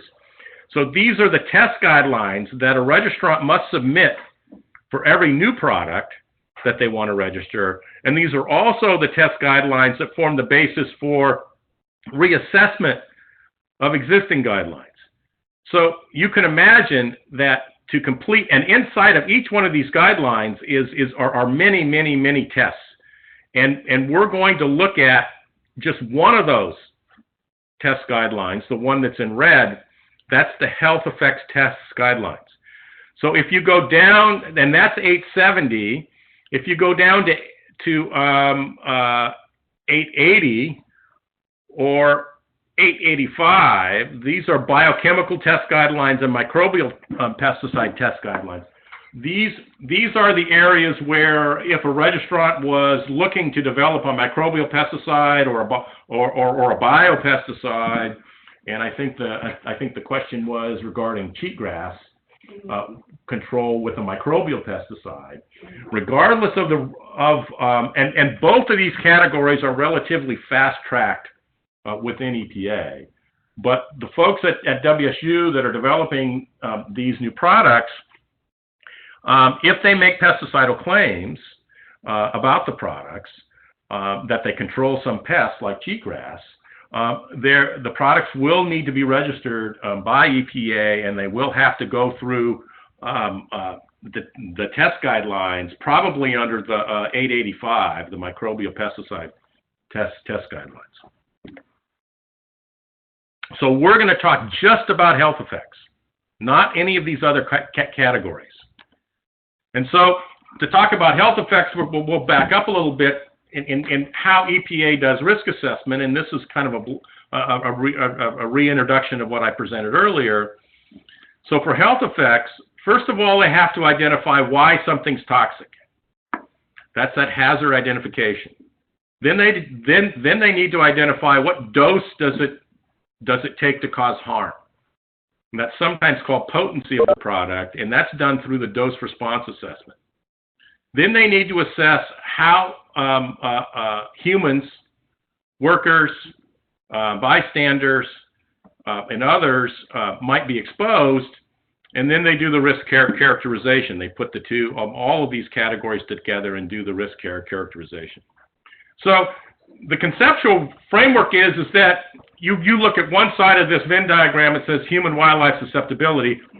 So susceptibility is how might I be harmed by a pesticide. and how much does it take to cause harm. And the behavior is, what do I do to put myself in contact with a pesticide? So am I a mixer, loader, applicator? Am I a bystander? If these products are used in public places, how might I be exposed? Excuse me. And then you look at the practices themselves, and these are the labeled uses. And so the pesticide use practices or the labeled uses result in opportunities for pesticide exposure. And how do we put these two together to assess risk? So on the exposure side of the equation, at least for humans, exposure, EPA divides exposure up into into a couple of categories. It's either occupational or non-occupational. And under occupational, the general categories are mixer, loader, applicator, which EPA generically calls a handler, and then there's the reentry activities that I've listed here, such as harvest, irrigation, pruning, thinning, weeding, and scouting. All of these activities, all of these behaviors are evaluated for each product, and that means each formulated product that's on a label for a particular use. So there are studies required by the registrant to evaluate these exposure pathways. And if the product may be used in a way that it might come in contact with the general public or what they call non-occupational, so they must provide studies if there's household use, if it's used in public areas, their studies are required. They need to do bystander exposure near agriculture and other applications, dietary exposure if it's going to be in your food, drinking water, incidental ingestion of soil. This is primarily for kids, water. And then we talked about, and then Kaci's talk, either bathing or clothes washing in contaminated water. Studies need to be done to understand exposure by those routes. So the dose response part, how is that assessed? This is the potency one. EPA has to do studies that depend on a duration of exposure, either acute, which is a one-time exposure, or chronic, multiple exposures. They need to do studies based on the type of toxic effect, and EPA divides all toxic effects up into two broad categories. Does it cause cancer, or has it been shown not to cause cancer? And the studies they do are segregated based on that finding. And then they need to do studies that depend on the route of exposure, inhalation, dermal, and oral, and then the type of risk assessment. And these are some examples of a type of risk assessment: a dietary exposure, a residential exposure, or an occupational exposure. So you can see that there is lots and lots of data and lots of studies required before a product is registered, and as the products are continually being reevaluated through the reassessment process, and when there's new data and new information, those studies need to be included in the evaluation. So how is the toxicity part expressed? Well, we don't test pesticides on humans, so we use animal studies to see what effects a pesticide causes. This is the hazard identification. And these animal studies do look at effects based on short-term exposure, acute, intermediate-term exposure, subchronic, and long-term exposure, chronic studies. And one of the goals is not only to identify why the chemical is toxic or why it's hazardous, but also to determine at what dose level the effects are occurring, and that's that dose response thing. And so this is a list of all of the studies. This is the battery of tests required by EPA for new pesticide chemicals. This is just the first round of testing, and depending on the outcome of these tests, EPA may require additional tests. And the focus of this testing is to look at acute, chronic, and acute, subchronic, and chronic animal studies and in vitro assays, these are test tube assays, designed to assess all plausible toxic endpoints in dose response. So it's EPA's job to understand with this testing all the ways that a chemical might cause harm and then determine the dose or the potency or at what level that harm might occur. And so this starts with acute tests up at the top, and you can see that it's broken down by oral, dermal, and inhalation studies, and then it describes what animal is commonly used to be tested. Then it goes down to subchronic testing, 90-day feeding studies, 21-day dermal toxicity, et cetera, and then finally the chronic tests. And there's chronic feeding studies done on 2 species, a rodent and a non-rodent. And then oncogenicity, that's cancer studies of 2 species, rat and mouse. And these chronic tests, particularly the rat and mouse study, these studies are generally run for 2 years. And the reasoning behind a 2-year study is that that's a reasonable representation of the lifetime of a rat or a mouse. So a rat or a mouse, those rodents generally live for 2 years. And literally, you can translate that data over their lifetime into what might happen to humans over our lifetime. That's the theory behind it. And so all of these studies, these entry-level studies, again, designed to assess all plausible toxic endpoints and then the potency. Excuse me. What do you think this costs the registrant? Probably on the order of about $20 million. And so I'm going to, in a further slide, I'm going to show you that for 2,4-D, the registrant spent $20 million, and what they got for their money was the number 1. So the toxicity assessment part, again, 2 ways of looking at toxicity. Either there's a threshold, there's some dose below which there'll be no effect. So if you're an applicator and you get exposed to a tiny amount of some product that you're applying, and that translates to an internal dose that's below the threshold or well below the threshold, EPA assumes that you can be exposed to that chemical every day for the rest of your life with no deleterious health effects. That's the assumption. For chemicals that are called non-threshold, and this is generally cancer, the assumption is not based on a threshold or some dose below which there will be no effect.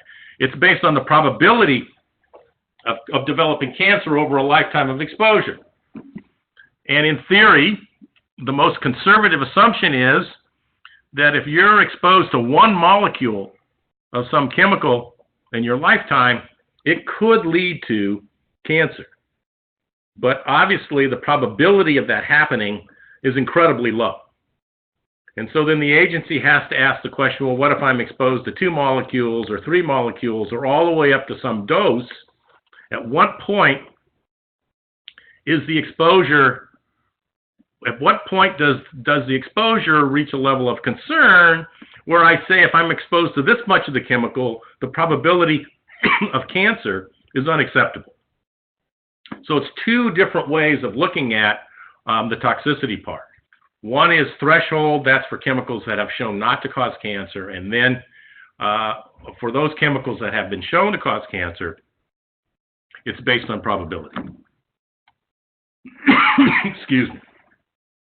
So the threshold effects. So you evaluate the results of the animal testing. Excuse me. You choose the most sensitive test. And why would you choose the most sensitive test? So we had that list of all those tests. Why do you choose the most sensitive one? Well, if you find the dose for the test that's for the most sensitive test, it should be protective of all the other possible health effects. So you choose the most sensitive test. The highest dose, which caused no observable harm or side effects, is the no observable adverse effect level, or the NOEL. So you find this level through the dosing, that dose response part. Then you scale the dose from test animals to humans, and we're not going to go into that, but there's a scaling process. And you establish the NOEL. Thank you. Somebody just brought me some water, and I think I'm going to be better. And so this NOEL, and this just shows a dose response curve. And so the 0 is the control, and then the 2 there was no effect, and then at 3 there was no effect, and then at a dose of 4 there was some effect, and then at a dose at 6 there was a higher effect.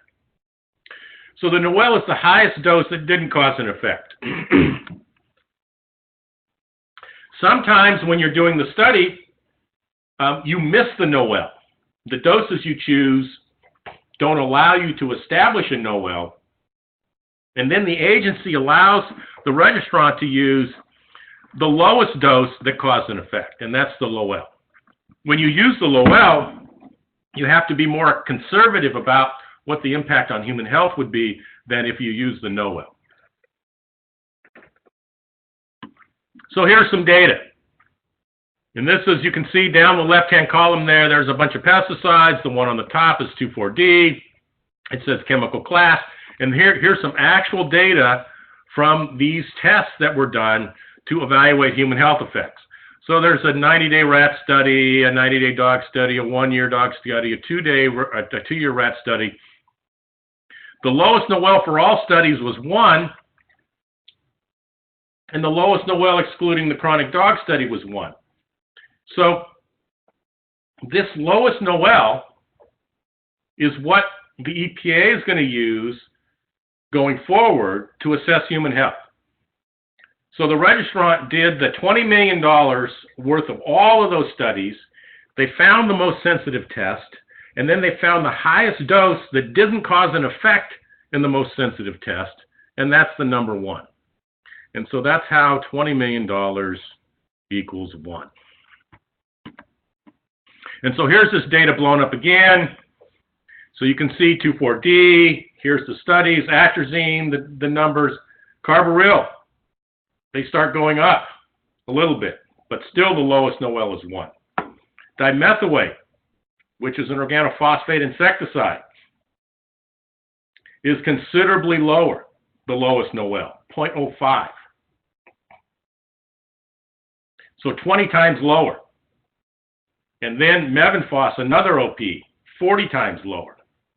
So you can see that the more toxic a chemical is, the smaller is the NOEL, or the highest dose that didn't cause an effect. You can also see that the units are in milligrams per kilogram per day. So it's based on body weight. So if you weighed 70 kilograms, then the NOEL for you, if you were one of the test subjects, would have been 70 milligrams per day if you weighed 70 kilograms.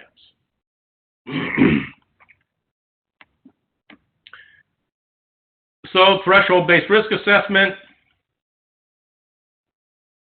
there is some dose below which there will be no effect. The reference dose is the amount of a pesticide a person could consume daily for 70 years with no harmful non-cancer effects. In Europe or in the EU, and basically the rest of the world, they call it the ADI, the acceptable daily intake. For some reason, EPA uses the term reference dose, but they're the same. So how do they decide from the animal studies what's acceptable in humans? Well, first of all, we have to look at how each of us is sensitive, or is there a range of sensitivities amongst the human population? So are there folks that are, and this you can translate in the simplest terms to how we're all different. And one of the ways that we're different is based on our DNA or the genes that we were given from our parents, And just to kind of put this in perspective, in humans, 2 single nucleotide polymorphisms occur in about every 2,200 nucleotides, and that translates to about 15 million ways that we can be different, just based on looking at our genome. And this has nothing to do with our epigenome, which blows that up even bigger. So just based on how we're all different, we look at a population, and let's say the population of the U.S., and if we were looking at exposure to a single pesticide, some of us are really, really insensitive, or least sensitive, and some of us are more sensitive in the general population. And so EPA, up until the Food Quality Protection Act, considered the population to be a single frequency distribution, and their goal was to protect the more sensitive individuals in our population, because if we protect those individuals, then we protect everyone. The Food Quality Protection Act says we need to consider sensitive subpopulations, and so they said it may be a bimodal distribution, and we really need to protect the most sensitive. And what was the sensitive subpopulation that was the focus of the Food Quality Protection Act? It was kids. And so, and this was, the idea is that for some pesticides, kids may be uniquely sensitive, and this is something that EPA had to demonstrate through their evaluation of all those toxicity studies. Are kids, for some pesticides, are kids uniquely sensitive? And the general criteria for how that was established was, remember I showed you that that NOEL and the reference dose that's derived from the NOEL, it's based on a milligram per kilogram body weight.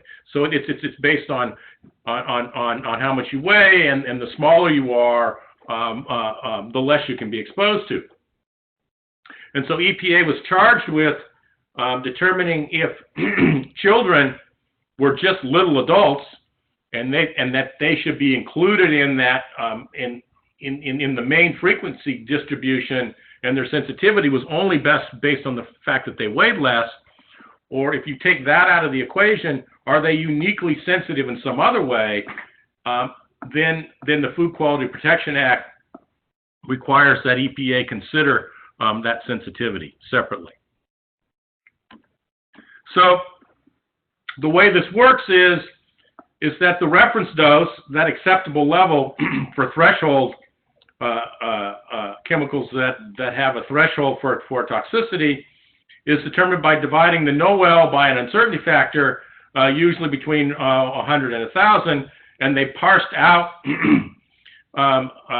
what you divide the NOEL by to give you a number, a lower number, and a number that's considered, quote, more safe, is that you add 10x for uncertainty and extrapolating from animal studies to humans, and then you add on top of that 10x to account for the variation in human susceptibility. You might add a 2 to 10x optional factor for inconsistent data. So the registrant submits a study to EPA. They don't make them do the study over because it didn't work out exactly like they wanted it to, but they may add in an additional safety factor. And then finally, 2 to 10x to account for sensitive subpopulations like kids. And this is called the population adjusted dose. So how does this work? Well, you start with the NOEL in milligrams kilogram body weight per day. You calculate the reference dose by dividing the NOEL by an uncertainty factor. And so if you've got a reference dose of 3, and to determine the reference dose, you've got the NOEL divided by uncertainty factors. So 3 divided by 10 times 10 is 100, 10 for extrapolating from animals to humans, and 10 for the variation in susceptibility in the human population. And you get a reference dose of 0.03 milligrams per kilogram per day. Now, this is the number that EPA uses to assess human health. And you can find the reference dose for all pesticides. One place you can find it is something called EPA's IRIS database, and this is the Integrated Risk Information System. And so all of these numbers are readily available. So if you go into EPA's IRIS database online, you'll find the reference dose for pesticides and a lot of other chemicals for which there's enough data to calculate it. And so it's this number that's used to decide what you can be exposed to without it exceeding a level of concern. So the lower this number is, the less you can be exposed to and not exceed a level of concern.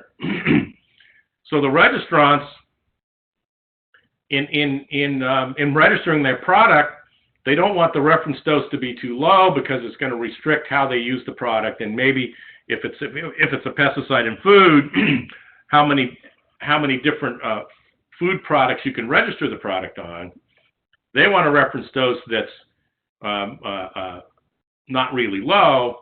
On the other hand, environmental advocacy groups and others in the general public would probably prefer a reference dose that's really low. And so if a pesticide was found to be, if you have children or some other sensitive subpopulation, if EPA found that they were uniquely sensitive, EPA might add in another uncertainty factor of 10, and now that reference dose goes down to 0.003.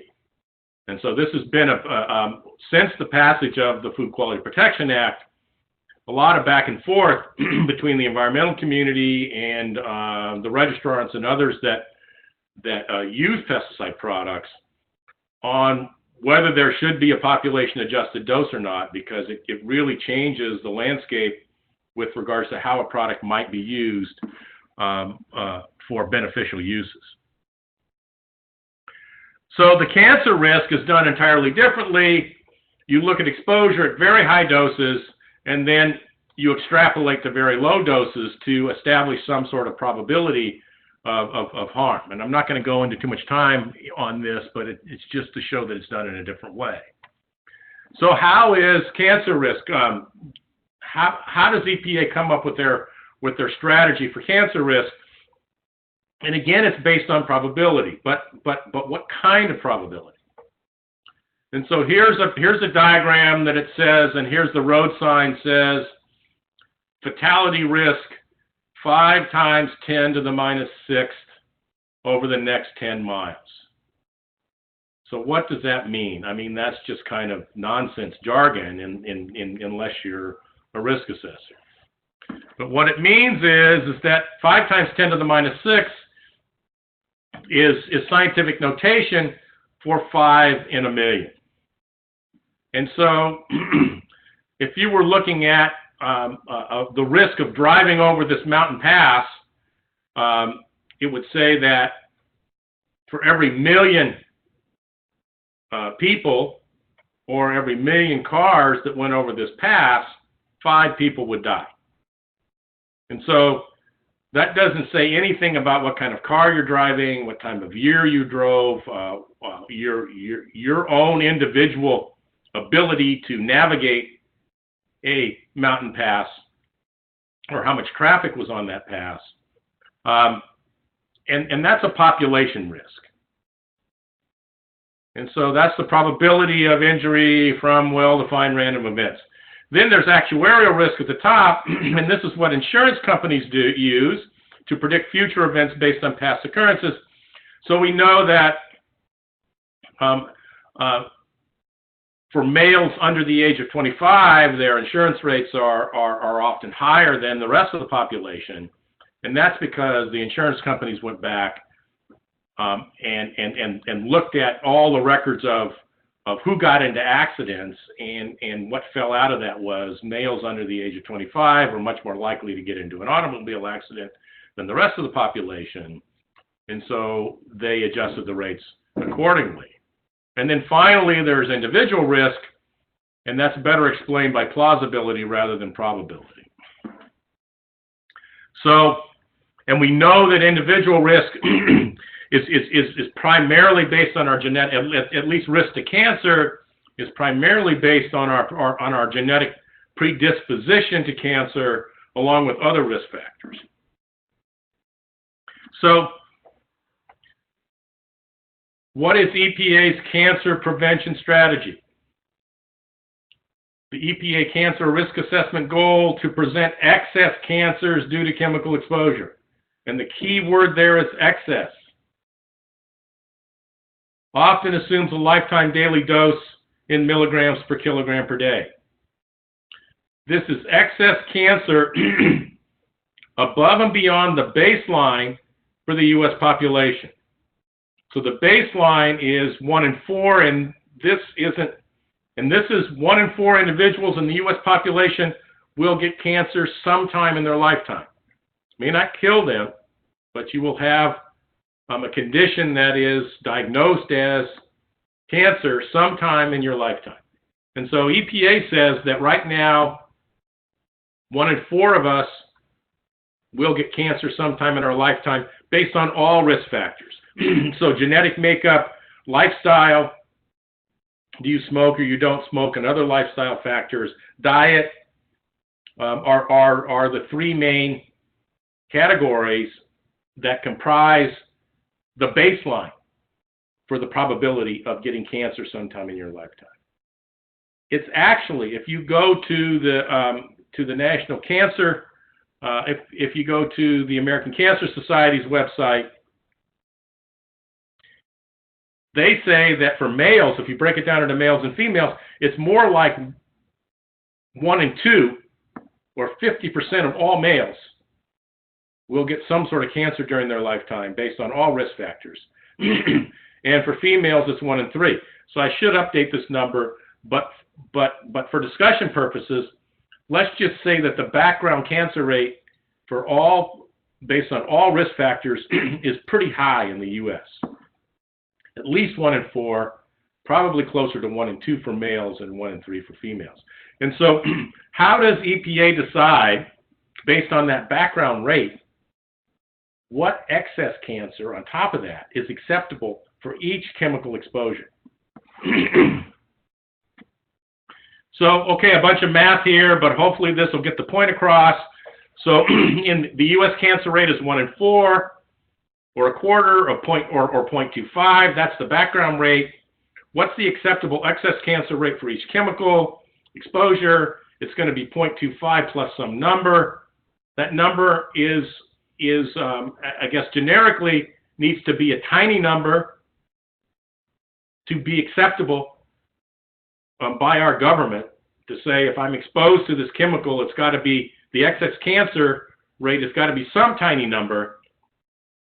And so arbitrarily, they chose 1/1,000,000th, and that's a millionth in written out in decimal.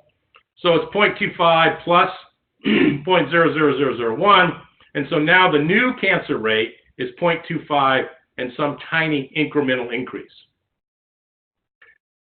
So a millionth is commonly referred, or is often put in scientific notation, 1 times 10 to the minus 6, and is often referred to as 10 to the minus 6 cancer risk.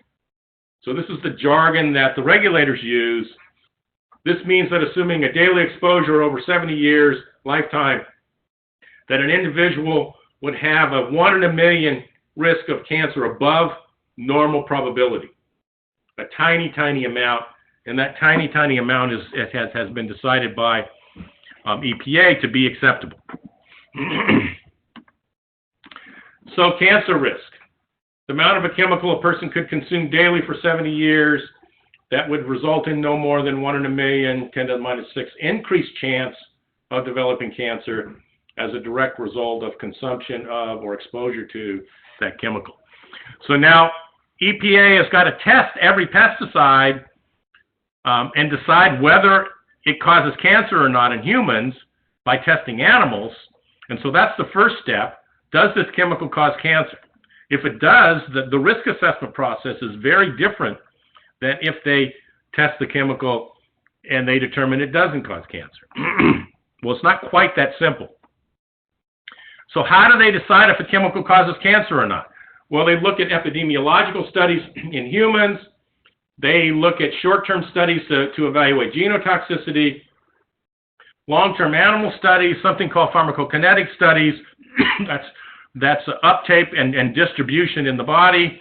And then they look at other chemicals that cause cancer and decide if the new chemical has a structure that's similar to the chemicals that are known to cause cancer through structure-activity relationships. And so the epidemiological studies are highly controversial, and this really came to bear on the determination by the World Health Organization as to whether glyphosate is a carcinogen or not.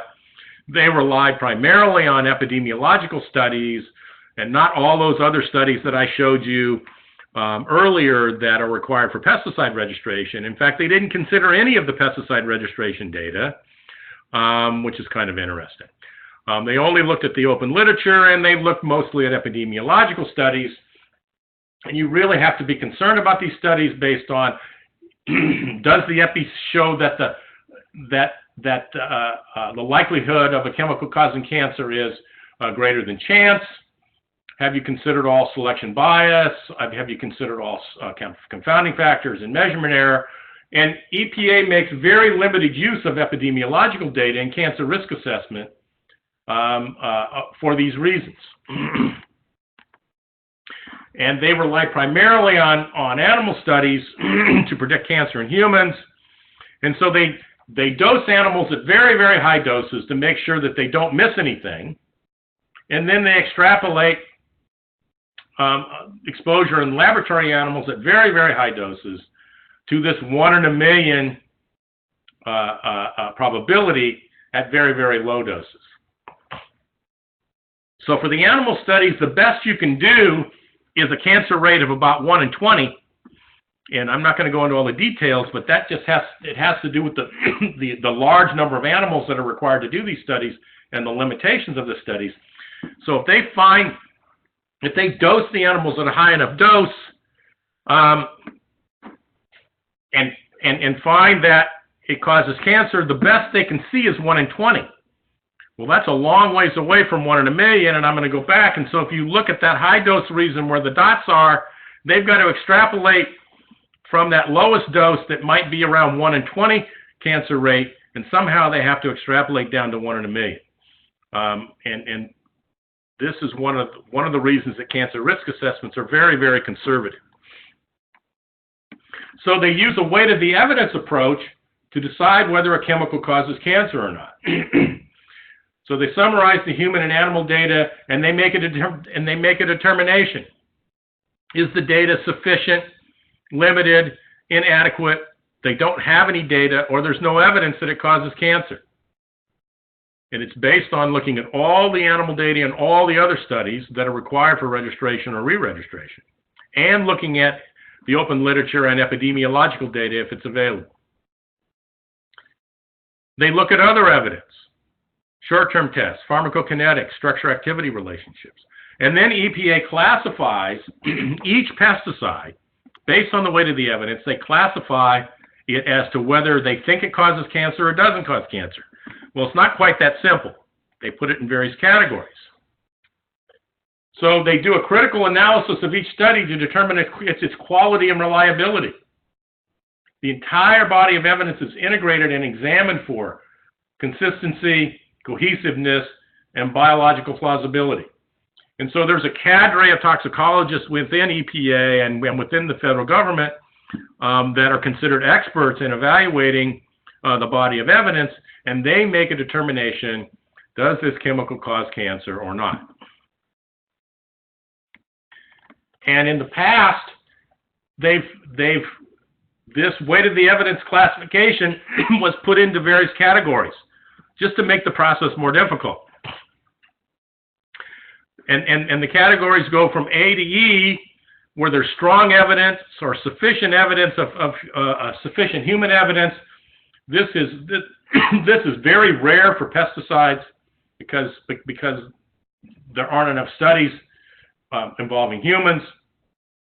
Almost all pesticides fall into either B1 through E, probable human carcinogen based on limited human evidence, probable human carcinogen based on sufficient animal evidence, possible human carcinogen, not classifiable, and evidence of non-carcinogenicity. So there's a lot of pesticide labels, particularly for older products, where this was the hazard classification under the 1986 guidelines. EPA came up with new guidelines in 2005, and so products that have been evaluated for registration or re-registration since 2005, the labels are based on the new guidelines, and so they did away with the A, B, C, D, E, and now use these categories: carcinogenic to humans, likely to be, suggestive evidence, and inadequate evidence, and not likely. So they look at every pesticide and put it into one of these categories. And so EPA does register products that fall into generally the suggestive evidence of carcinogenic potential. There are products that fall into kind of that middle category. So there is some evidence that they cause cancer, but they don't think, based on how the products are labeled, that an individual will be exposed to that product at a level that would result in an excess cancer rate greater than 1 in a million based on a daily exposure over that person's lifetime. So EPA takes now, and we're getting ready to wrap up, and I may stop with this slide. Risks at EPA are generally expressed in the following ways. Percent of the reference dose.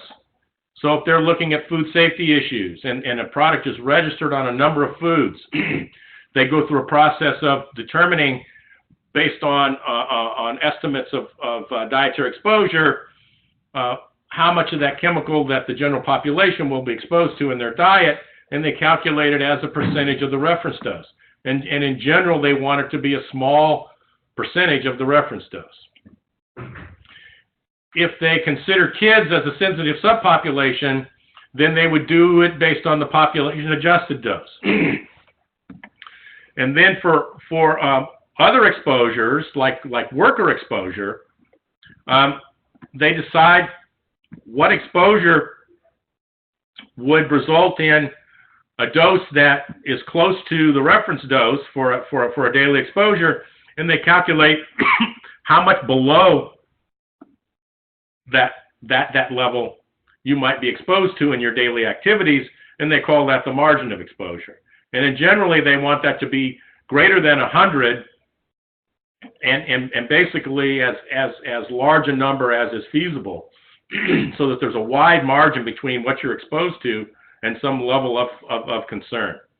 And then finally, EPA, for those chemicals that they've classified through the way of the evidence as being carcinogens, they need to calculate what your exposure might be and whether it exceeds that cancer probability of 1 in a million, the probability of excess cancer exceeding 1 in a million, based on a daily exposure throughout your lifetime. So I think I'll stop there, and we can go to the question. Okay, so which category was glyphosate probable carcinogenic? Okay, what's the story? Animal or human?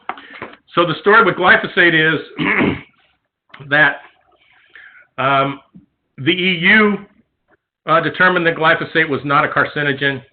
They did a reassessment in the EU recently of glyphosate.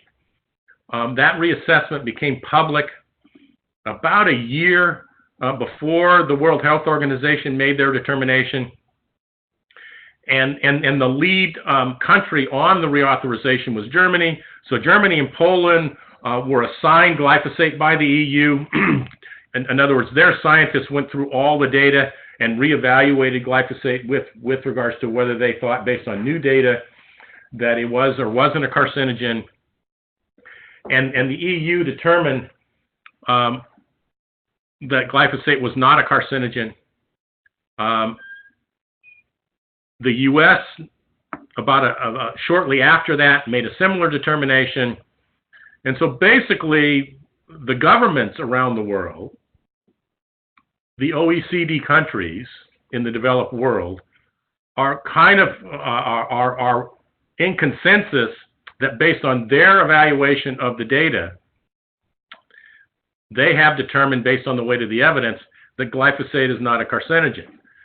The World Health Organization and the International Agency for Research on Cancer, or IARC, which is a part of the World Health Organization, they ask an independent body to come in, and this is an ad hoc committee, and so they bring a committee in. They meet for they meet for less than 2 weeks, and this is an independent committee that's not they're not part of the World Health Organization, but they're sanctioned by the World Health Organization.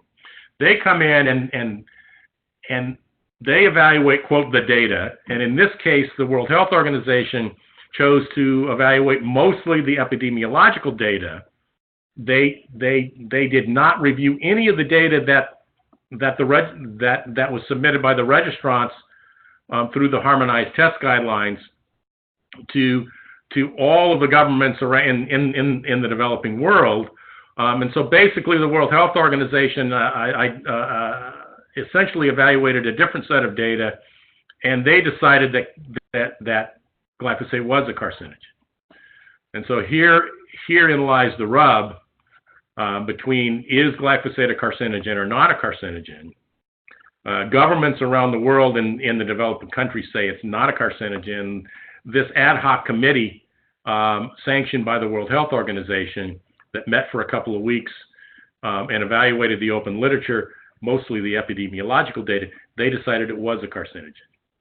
And so you know what the environmental community and the trial lawyers, they're going with the World Health Organization's determination that it's a carcinogen, and that's what's kind of driving the controversy. Okay. We have a follow-up to the first question that was asked. Is ODA doing anything to accelerate the labeling of the microbial products that WSU has developed in order to help deal with the infestation of cheat, medusa, and goat grasses throughout Eastern Oregon if the findings determine the product to be small and accessible? Right. And so how can we accelerate this process? It might be a candidate for the IR4 program, which is the minor use program, which is funded by USDA. So one approach might be to, and I don't know where this product is in the IR4 process, and that's something that I might be able to follow up on. I did mention earlier that there is an accelerated process for microbials and biological pesticides that needs to start with EPA, and then EPA will work with our ODA, our state lead agency, to get it registered in Oregon. There is a Section 18 process, so if there's an urgency or a demonstrated economic need, there are ways to accelerate the process through the Section 18. As an industry, that's something that you can inquire. You can make that inquiry with ODA. Is this product eligible for Section 18? I don't think that it is until it goes through the formal EPA registration process, though. All right. Excellent.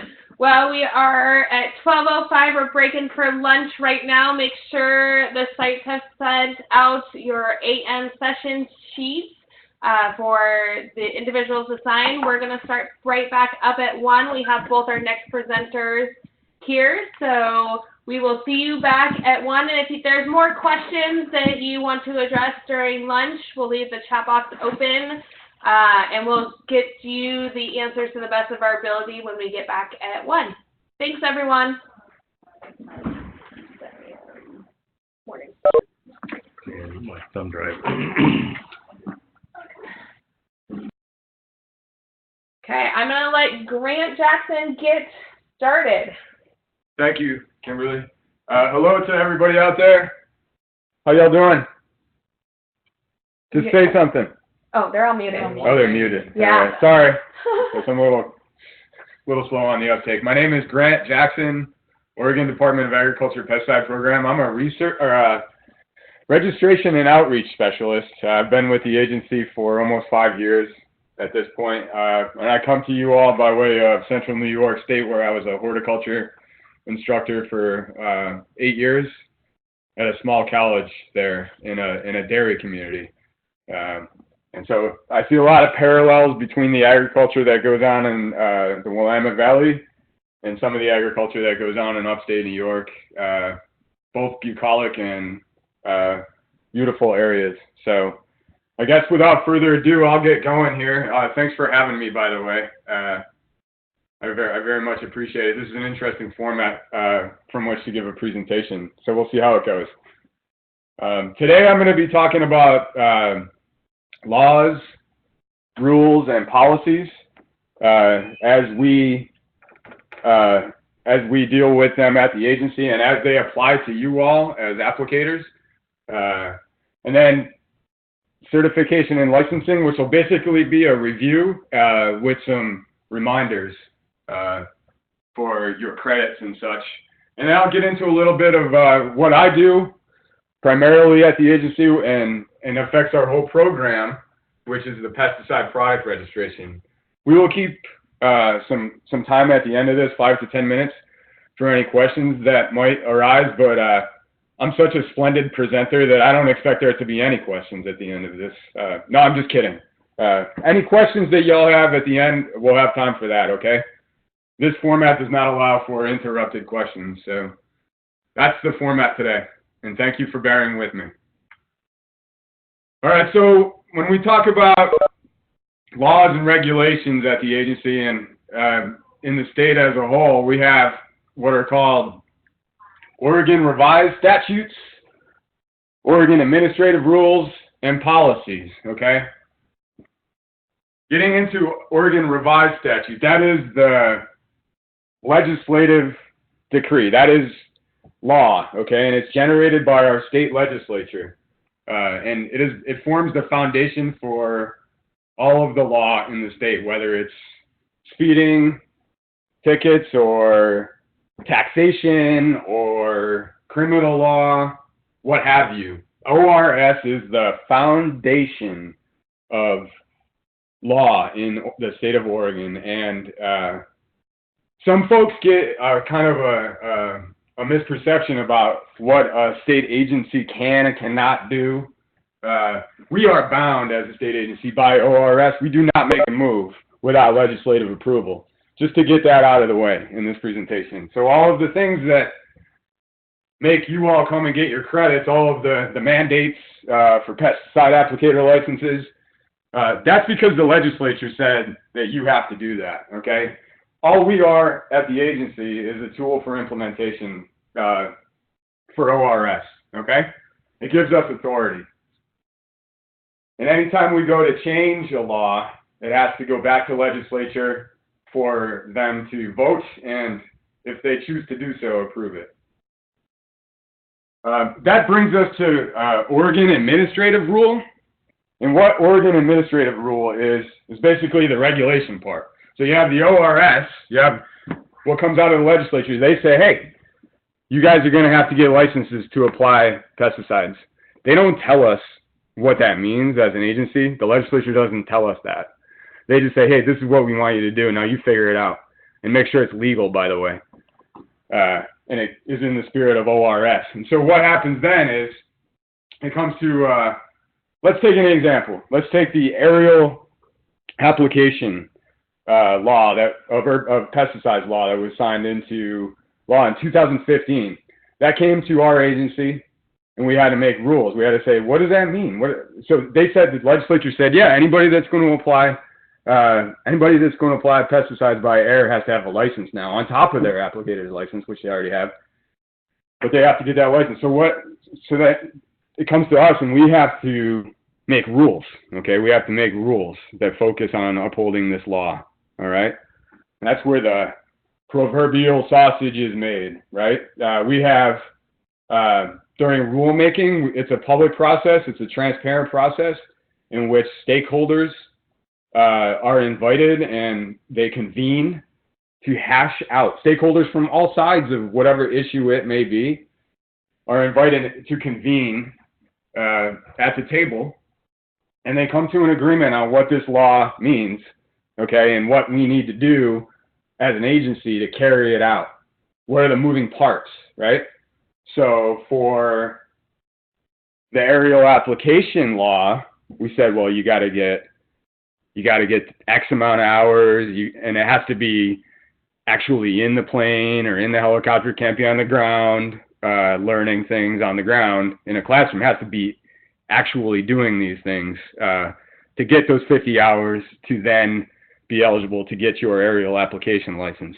And so what happens during the stakeholder groups, people bring their concerns and their ideas to the table, and we have the Department of Justice sign off on any final rules to make sure that they're legally tight and in keeping with the spirit of ORS.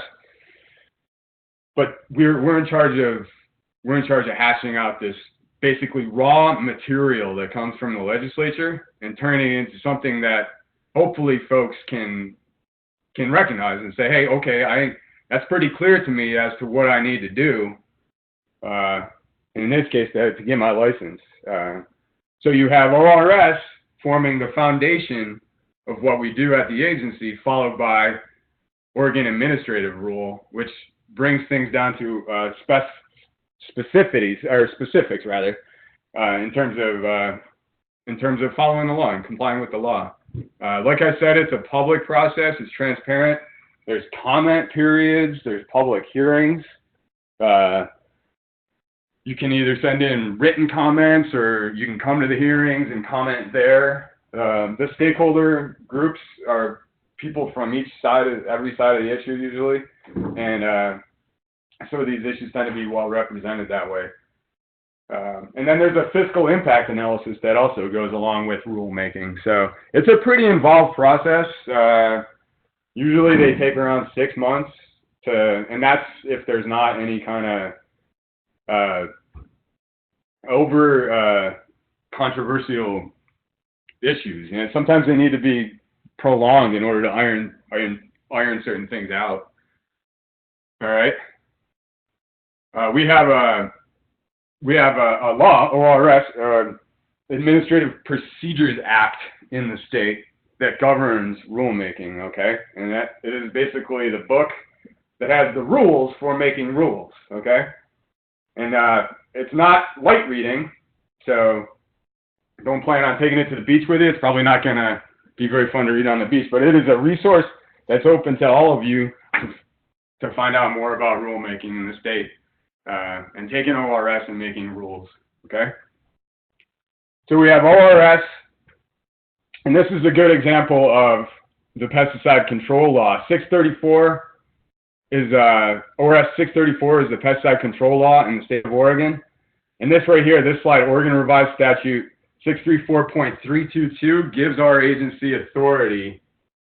And if you look down at number 6 there, to establish limitations and procedures deemed necessary and proper for the protections of persons, pollinating insects, bees, animals, crops, wildlife, land, or environment on the following. That's a pretty broad authority concerning those subjects right there. We can regulate quantities of packages. We can regulate quantities of sales.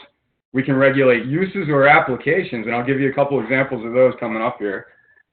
We can regulate how they're sold and to whom they are sold. Okay, so in the case of restricted use pesticides, which some of you probably use quite a bit, we regulate to whom they're sold. You need to have an applicator's license to buy those. Okay, and then 634 ORS gives us the authority to do that. See what I have here. Here's an example of a rule that was written approximately 3 years ago as a response to high-profile bumblebee kills in the state, in which, through empirical analysis, it was determined that neonicotinoid class insecticides were used on tilia trees for the control of aphids, but they wound up controlling bees instead. Not controlling them, but they wound up killing them. And so we had to respond. We used the Oregon Revised Statute 634 to make Rule OAR 603-057-0388 to say that nobody can apply nobody in the state of Oregon can apply neonics to tilia trees, only tilia trees. And so that's an example of how this works, right? I gave you the aerial application example, and I'm also giving you this example. This was not a highly controversial rule as I remember it, but it involved the stakeholder process, it involved public comment, it involved a public hearing, it involved transparency. And that brings us to the last of the three that I'm going to talk about in terms of our laws and regs, and these are what are called policies. Policies are enacted at our agency to cover things that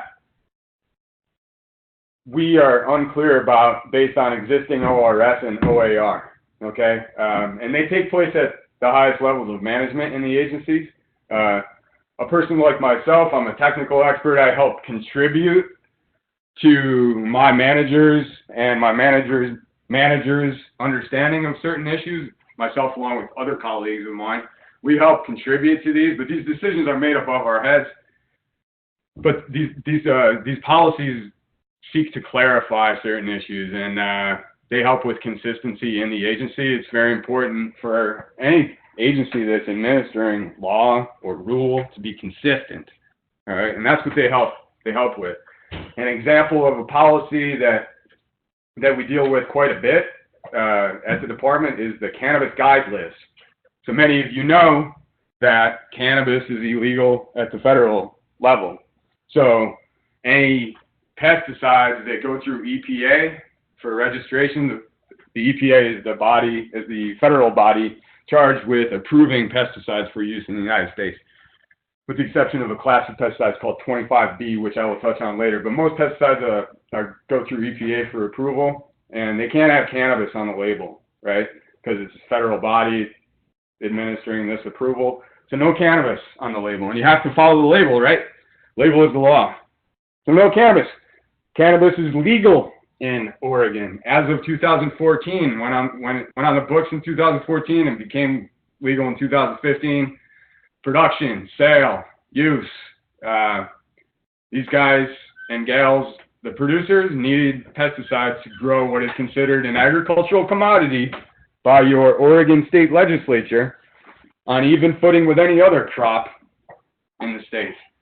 They needed pesticides. There was nothing in Measure 91 that said, oh yeah, and pesticides that you can use on this are the following. The legislature didn't do anything about it either. So we didn't have any basis from which to make rule. And so we made a policy, right? And now we have a cannabis guide list that is heavily used by cannabis producers in Oregon, because they can only use things on the list. And that's, we've availed them a tool by making a policy. So you have ORS, OAR, and policy, right? All of you that are getting credits here are affected by ORS and OAR by the fact that you have to get those by state law. You have to get those credits to get your license, all right? And if you have questions about anything in this section, I'll be happy to try to answer them at the end of the presentation. Moving on. Oh, a couple more slides here. If you're interested in some more light reading about regulations and our laws that we're bound by at the agency, you can go on our website. Here's what you're going to see. There's a section called About Regulation and Compliance. And it has our civil penalty structures. It has our ORS. It has investigator district maps. What other resources are on there? Oregon fertilizer laws. We are the feds don't regulate fertilizers, but we have a very efficient fertilizer registration team here in Oregon that registers any fertilizer plant amendment that comes into the state. So any of those laws are going to be available on our laws, rules, policies are going to be available on our website for you all to see. One more example of a rule, and the presenter that will precede me, Mike Odenthal, is going to give you more details about the aminocyclopyrrochlor rule, emergency rule that was just adopted in September. But we used ORS because what was happening with this particular herbicidal active ingredient was that it was found to be killing trees and rights of way. So we adopted an emergency rule that says you can't use aminocyclopyrrochlor containing herbicide products on right-of-ways in Oregon. And that rule is slated to become permanent. They're in the public process of making that rule right now. This temporary rule was adopted most recently in September. These are some, on my slideshow, these are some of the products that contain, these are the Oregon products registered in the state of Oregon that contain aminocyclopyrrochlor. This is going to be available to our listeners after. Okay, so if you're, this is taken right out of our ODA pesticide fall bulletin, this list. So if you're interested in what those herbicides that contain ACP, we'll call it from now on, because it is a mouthful to say, these are the pesticides that we have registered in Oregon containing ACP that you cannot use on right-of-ways. We put out advisories anytime there's something expeditious like this that happens. In this case, it was ACP rule. It goes immediately to our website, and we try to proliferate that information as quickly and as soon as possible to the stakeholders. Now we're going to talk a little bit about certification and licensing. We'll go over the license types and reminders about getting your credits, which is ultimately why you're listening. License types. Okay, so we have commercial pesticide operators, consultants, commercial pesticide applicators, public applicators, apprentice, and immediately supervised trainees. And why is private applicator not on there? Private applicator too. Commercial pesticide operator licenses are for people that are running businesses that are applying pesticides for hire. Okay, so if you're going to go to a nursery and spray the nursery or spray a farm field for hire, you're getting paid to do it. You're going to need a CPO, as we call it. Okay, and your license categories must match the type of pesticide work that will be done. So if you're somebody that does marine fouling applications on hulls of ocean-going vessels or any type of vessel for that matter, you're going to need to have your CPO if it's your company, your commercial applicator's license, and with the marine fouling category. Okay. And you can only use commercially licensed applicators, apprentices, and trainees to make applications, regardless of whether it's a general or restricted use pesticide. You have to have proof of insurance to maintain the PCO, and it's got to be renewed like all other licenses on a yearly basis. Consultant's license, that is the license that gives you the legal ability to give recommendations on the use of restricted use pesticides in the state of Oregon. Commercial and public applicator licenses, the certification length is 5 years, the licensing length is 1. Okay, so the difference between certification and licensing, you probably know this already, but I'm going to reiterate, is that the certification period, that's when you take the test and you prove that you have the skill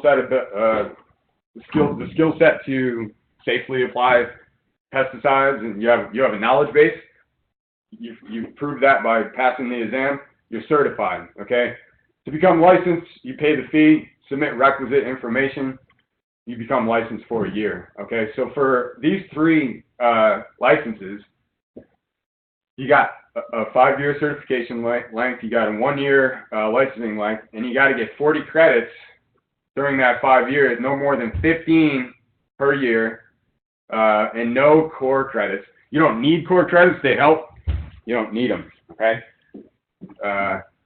So otherwise, if you don't get the 40 credits in the 5 years, you got to retake the test, okay, in order to become relicensed or recertified. That would be recertified, okay? We have a question real quick. Sure.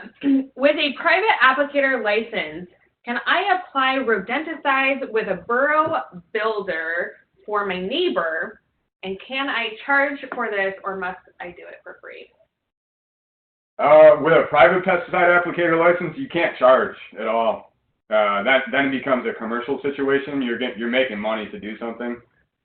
So you'd have to just do it for free, unless my counterpart has something to say about that. He's a little more well-versed than I am in the enforcement of such things. So this is Mike Odenthal. I'm the guy that you get an answer to if you do something wrong. It becomes very sticky. If the rodenticide that you're going to apply with the rodinator is a restricted use product, you cannot do it for your neighbor unless you're licensed as a commercial applicator and an operator, all that sort of stuff.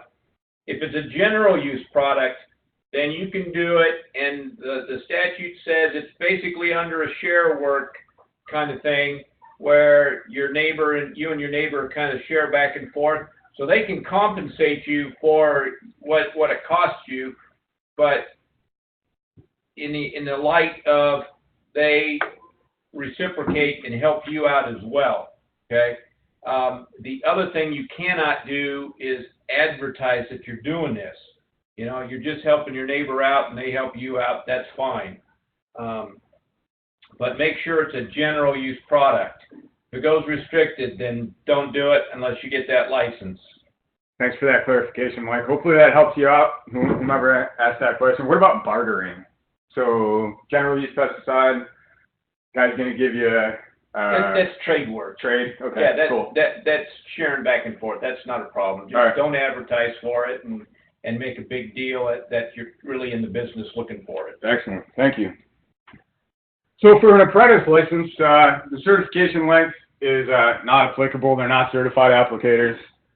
And the licensing length, this is kind of a tricky one for some folks. So from the date you get your license of any calendar year, so for instance, you get your apprentice license in September, right?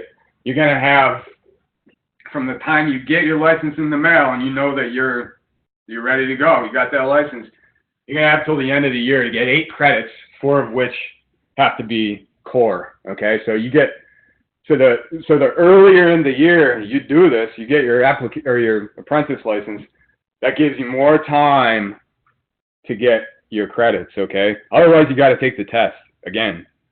And so apprentices are going to be applying pesticides in commercial application situations under the supervision of a commercially certified applicator, okay, using general use and restricted use pesticides. That trick there is to get your credits before the year is up, okay? Otherwise, you take the test again. Immediately supervised pesticide trainees, no exam, they are not certified, and they must be renewed annually. No credits there, you don't need to get credits for those. Again, you're working for commercial applicators, and they have to be under the direct supervision of a commercially certified applicator. Okay, so now we're going to talk about limitations to your license. For a commercial pesticide applicator, you got to have this license to apply or supervise the application of any pesticide, whether it is general use or restricted use or organic or 25B. That is, 25B is exempt from federal registration, but we register 25B products in the state of Oregon on the land or property of others while employed by a business that conducts pesticide applications. Okay. you have to have this license to apply RUPs or restricted use pesticides to any non-ag land like golf courses, landscaping situations, things of that nature.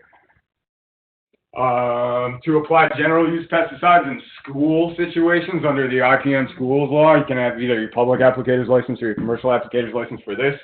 And to solicit or to go around trying to make sales of applications of pesticides to others' property. Okay, so these are situations where the commercial applicator's license also gives you the ability to supervise trainees and apprentices and to be a consultant, right? The consultant's license allows you to give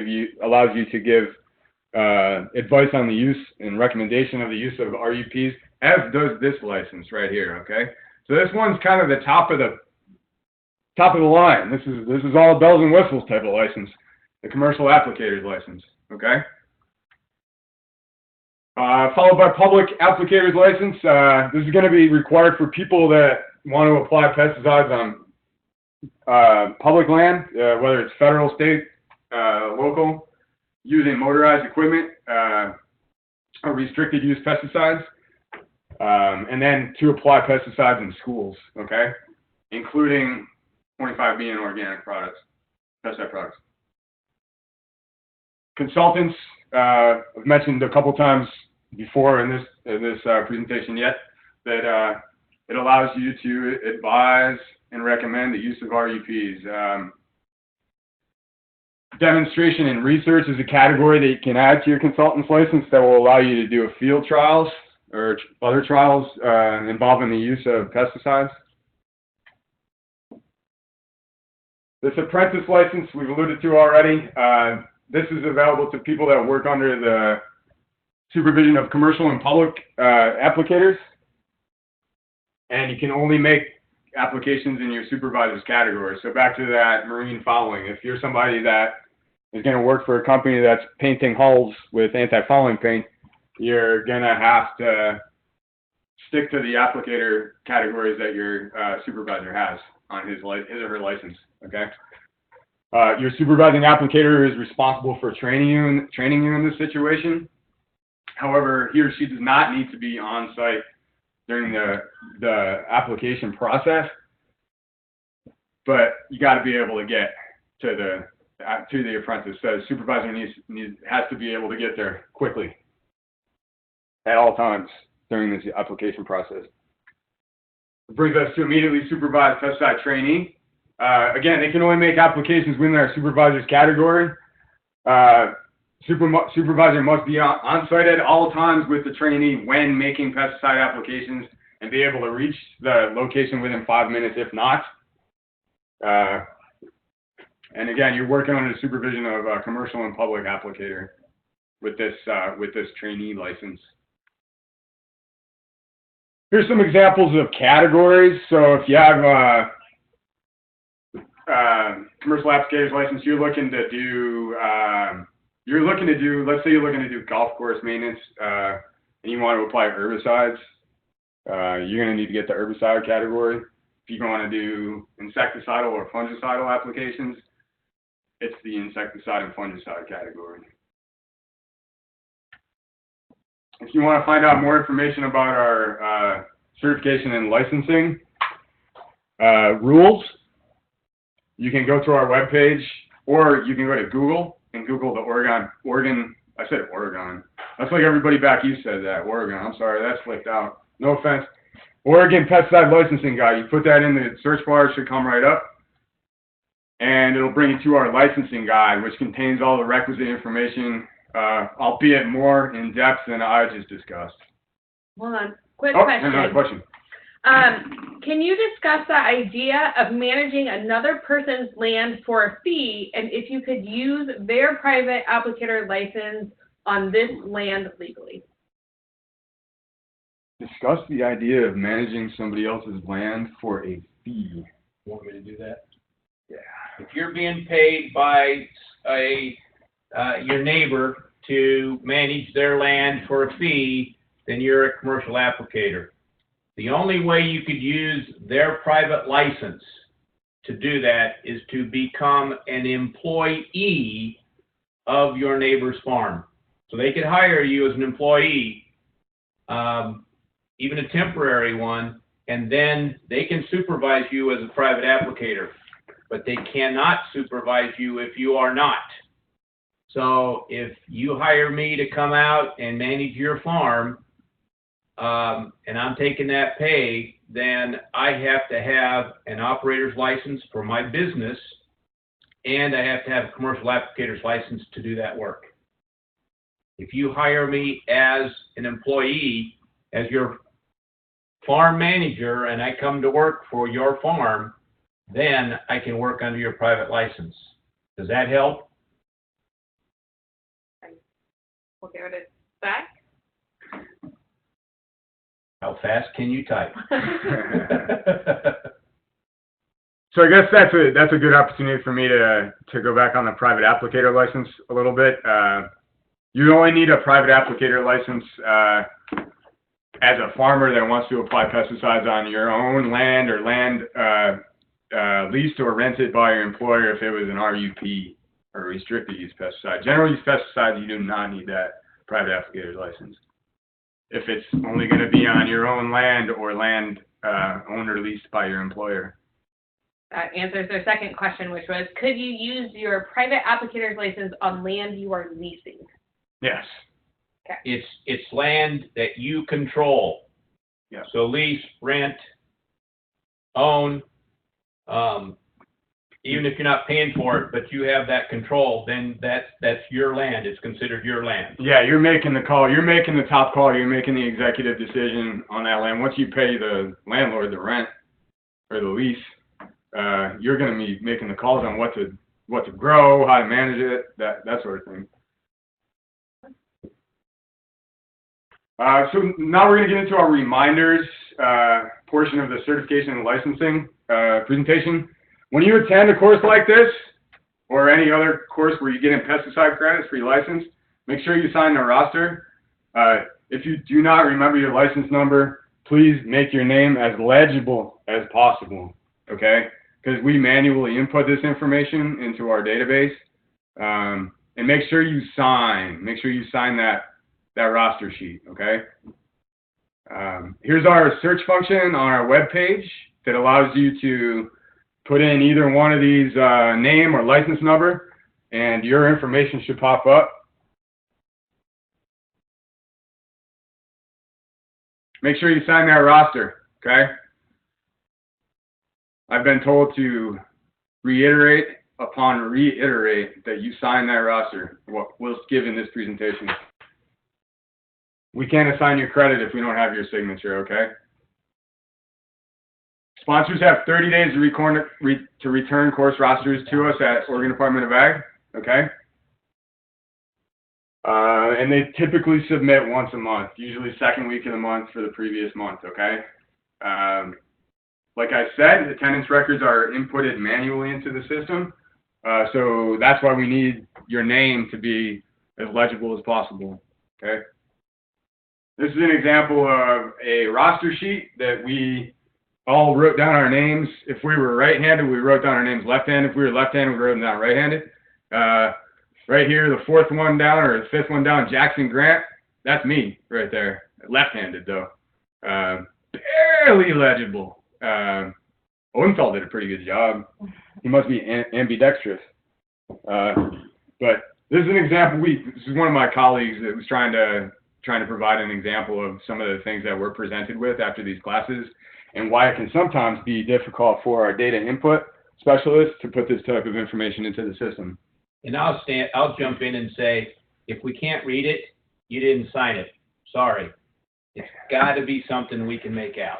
Yeah. So it's a pretty simple thing, but some people oftentimes forget, or they just don't do it. We'd appreciate, and I'm sure you would too, if you did do that the correct way. We have a follow-up question. With a commercial applicator's license, can I apply to my own property? Yeah, of course. To your own property? Not necessarily. Yeah. So that's why we run them.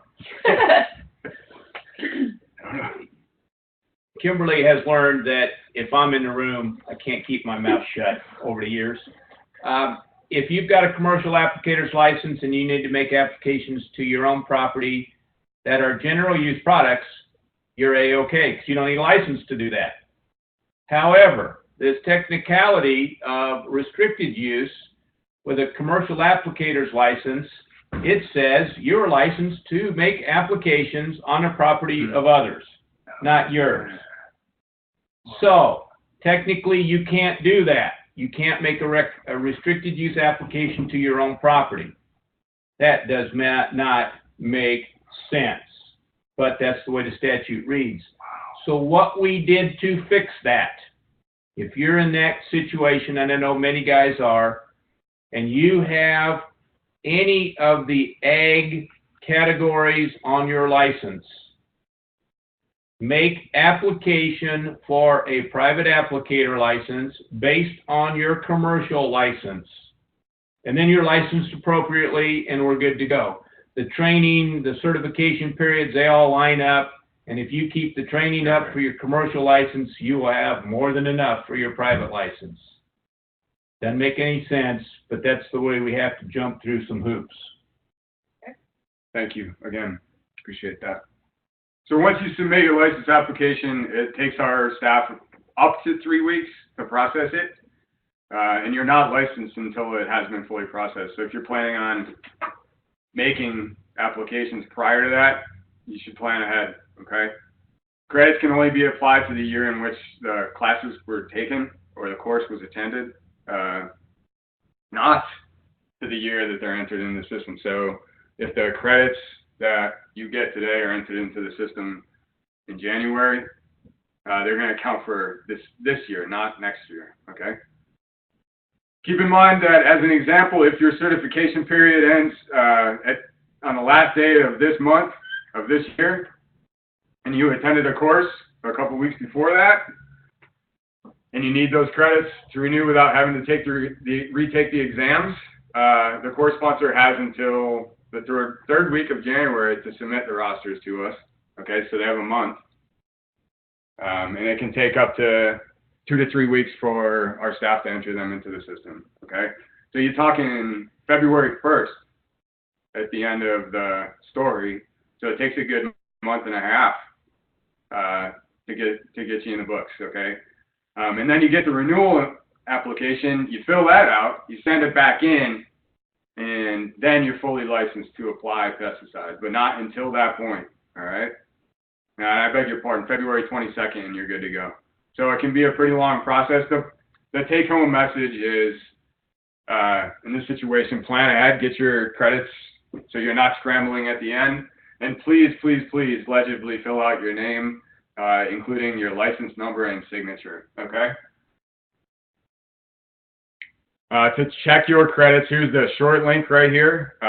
It's oda.direct/pestcredithours, okay? Or Google it. Should come right up. Here's a screenshot of our renewal and recertification informational page on our website.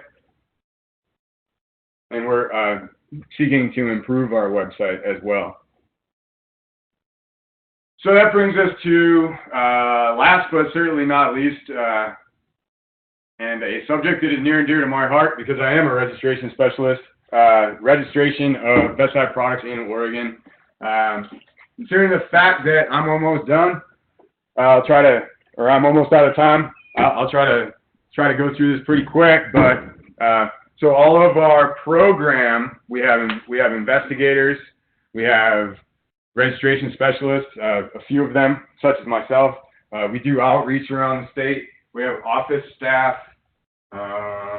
We have vehicles to get to investigations, to get to conferences and such, like the one we're at today. And all of that is paid for by registration fees, okay? Paid by companies that want to register their products in Oregon. And so we register approximately 13,800 products annually at the rate of $320 per product per year in the state of Oregon, which amounts to about $4.5 million that pays for all of the things that I just mentioned at the outset of this registration spiel. Okay, so we're a fee-based program is my point. We're small. We try to cover all the bases even though we are small, and we're all supported by registration fees. So what do we do during the registration process of pesticides? We take a look at the labels to make sure that they contain the necessary language so that people that are using that pesticide can have the knowledge that they need to safely and appropriately and effectively apply the pesticides. For the bulk of the pesticides that are registered in Oregon, they're vetted at the federal level. All of the toxicological assessments, all of the efficacy, that is how well something works. There's a lot of risk assessment done at the federal level. That's much more involved than what we do at the agency. So we get a lot of these pesticides that come to us from EPA. They're stamped and they're accepted. We look them over to make sure that they contain the necessary label information, and then we stamp and accept them for the state of Oregon. That is a basic registration. That is part of the basic registration approval process. You can find, by going to our webpage, which pesticides are registered in the state, and you can also, for I think it's about half of them, we're converting a lot of our old paper files into our electronic database, and companies that are submitting new pesticides into this state they're forced to upload their labels onto our database. But you can find about half of those labels on our public database. If you need to get that label and you can't find it elsewhere, and this is where you would go for that. Types of pesticides that we register. Agricultural pesticides, forestry pesticides, soil fumigants, antimicrobials that are used in hospitals. Just the other day, I registered a pesticide that was used antimicrobial that was used to clean brewery tanks in breweries. So just to get all the microbes out of there that would otherwise compete with the yeast. So there's a wide range. When people think pesticides, when lay people think pesticides, they're usually thinking just one particular, maybe like an insecticide, a can of Raid, but the pesticide world is diverse. There's a lot of different pesticides, and like I said, we register almost 14,000 of them in the state every year. ORS 634, here I am back to ORS again. See, this all ties together, you see? This is the statute or the law that gives us authority to register pesticides in the state, okay? So like I said, we don't make a move. We didn't just create this out of thin air. This is something that your legislature said you're going to have to register pesticides, and this is how you're going to do it. This is what you're going to register. They also set those fees I was talking about, and they raised the fees back at the end of 2015 session. They raised it. They capped it at $400, so we can't charge companies to register pesticides in the state more than $400. We have it set at $320 right now per pesticide.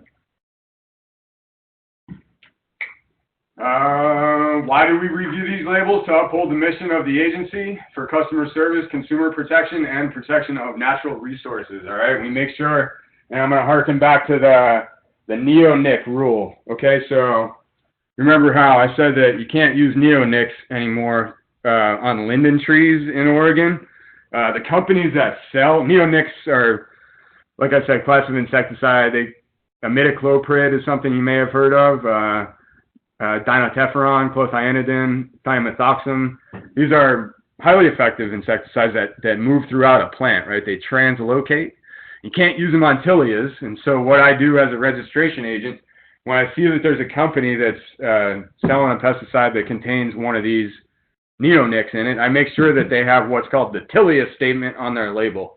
And that says that the applicator cannot use that insecticide or that pesticide on a tilia tree. And most companies have been really good at making sure that that statement is on there. But I've caught a couple, and I go through the label and I say, where's that statement that says you can't use this pesticide on Atilia. And if that's the case, I contact the company. They can't sell that until that's taken care of. Okay. There are various other sub classifications. Most of the pesticides that we register are considered Section 3. That's a basic registration, but we also do what I was talking about, 25Bs. They're exempt at the federal level. A lot of those products contain, a lot of those pesticides contain ingredients that are often found in food, and that's why they're exempt at the federal level. They're considered safer for people to use. Not safe, but safer. I'm talking about canola oil, soap, Thymol. What are some other ones? Rosemary oil, geranium oil, things of that nature. And most of the pesticides on the cannabis guide list are 25Bs. And we also do, and this is really important in this state, since we have we produce over 240 specialty crops, many of which are seed crops in the grass seed industry, or alfalfa seed or carrot seed, you name it. A lot of times these big companies, when they market a pesticide, they're not thinking about marketing it to somebody that has 500 acres of carrot seed in the northwestern corner of the country. They're looking for folks that are growing cotton, that are growing rice, corn, soybean, that sort of thing. So when they put out a label, it doesn't have language on it that says, use this dosage rate on carrots grown for seed. So what we do is we work with the companies that sell these pesticides, and we work with OSU Extension to get the necessary information to grant what's called a special local need registration for the use of that. So if that carrot seed use site is not on the label when it comes from the pesticide company, they can't use it. Label's the law, right? Once we issue an SLN with that language to use on carrot seed, the farmer can then use that pesticide, and he or she may really need that because that's the only thing that works. I did an SLN for alfalfa seed farmers to control lygus bug a few years back. It was called Transform Active Ingredient Sulfoxaflor. Lygus had become resistant to a lot of the other tools that folks were using on them. And this was a newer chemistry. I worked with OSU Extension. I worked with Syngenta, I think it was Syngenta, to get this SLN approved. So that's an example of a special local need. I could keep talking, but I want to leave some room for questions if there are any. That basically concludes my presentation for the day. Here's a list of links for you to jot down or make a screenshot of. I don't know what format you're watching us today, but these are things that you'll find information that I talked about today on our website. So thank you all for your attentiveness, and I'll try my best to answer any questions. As some of you might be typing some questions that you have, I know Grant has it up on the screen right now, but also you can find those resources on our website. We've made a link specifically for state agency resources, and we kind of help navigate their website for what you're specifically looking for, whether you need to look up your license number, whether you need to check your credit hours, anything like that. We've left it open and to help you easily access the information. So we don't see any questions coming in, so if there are any, type them in. We'll get them answered. We're going to switch over to Mike Odenthal's presentation. Thanks, everyone. Have a good day. Merry Christmas, Happy Holidays, all that stuff.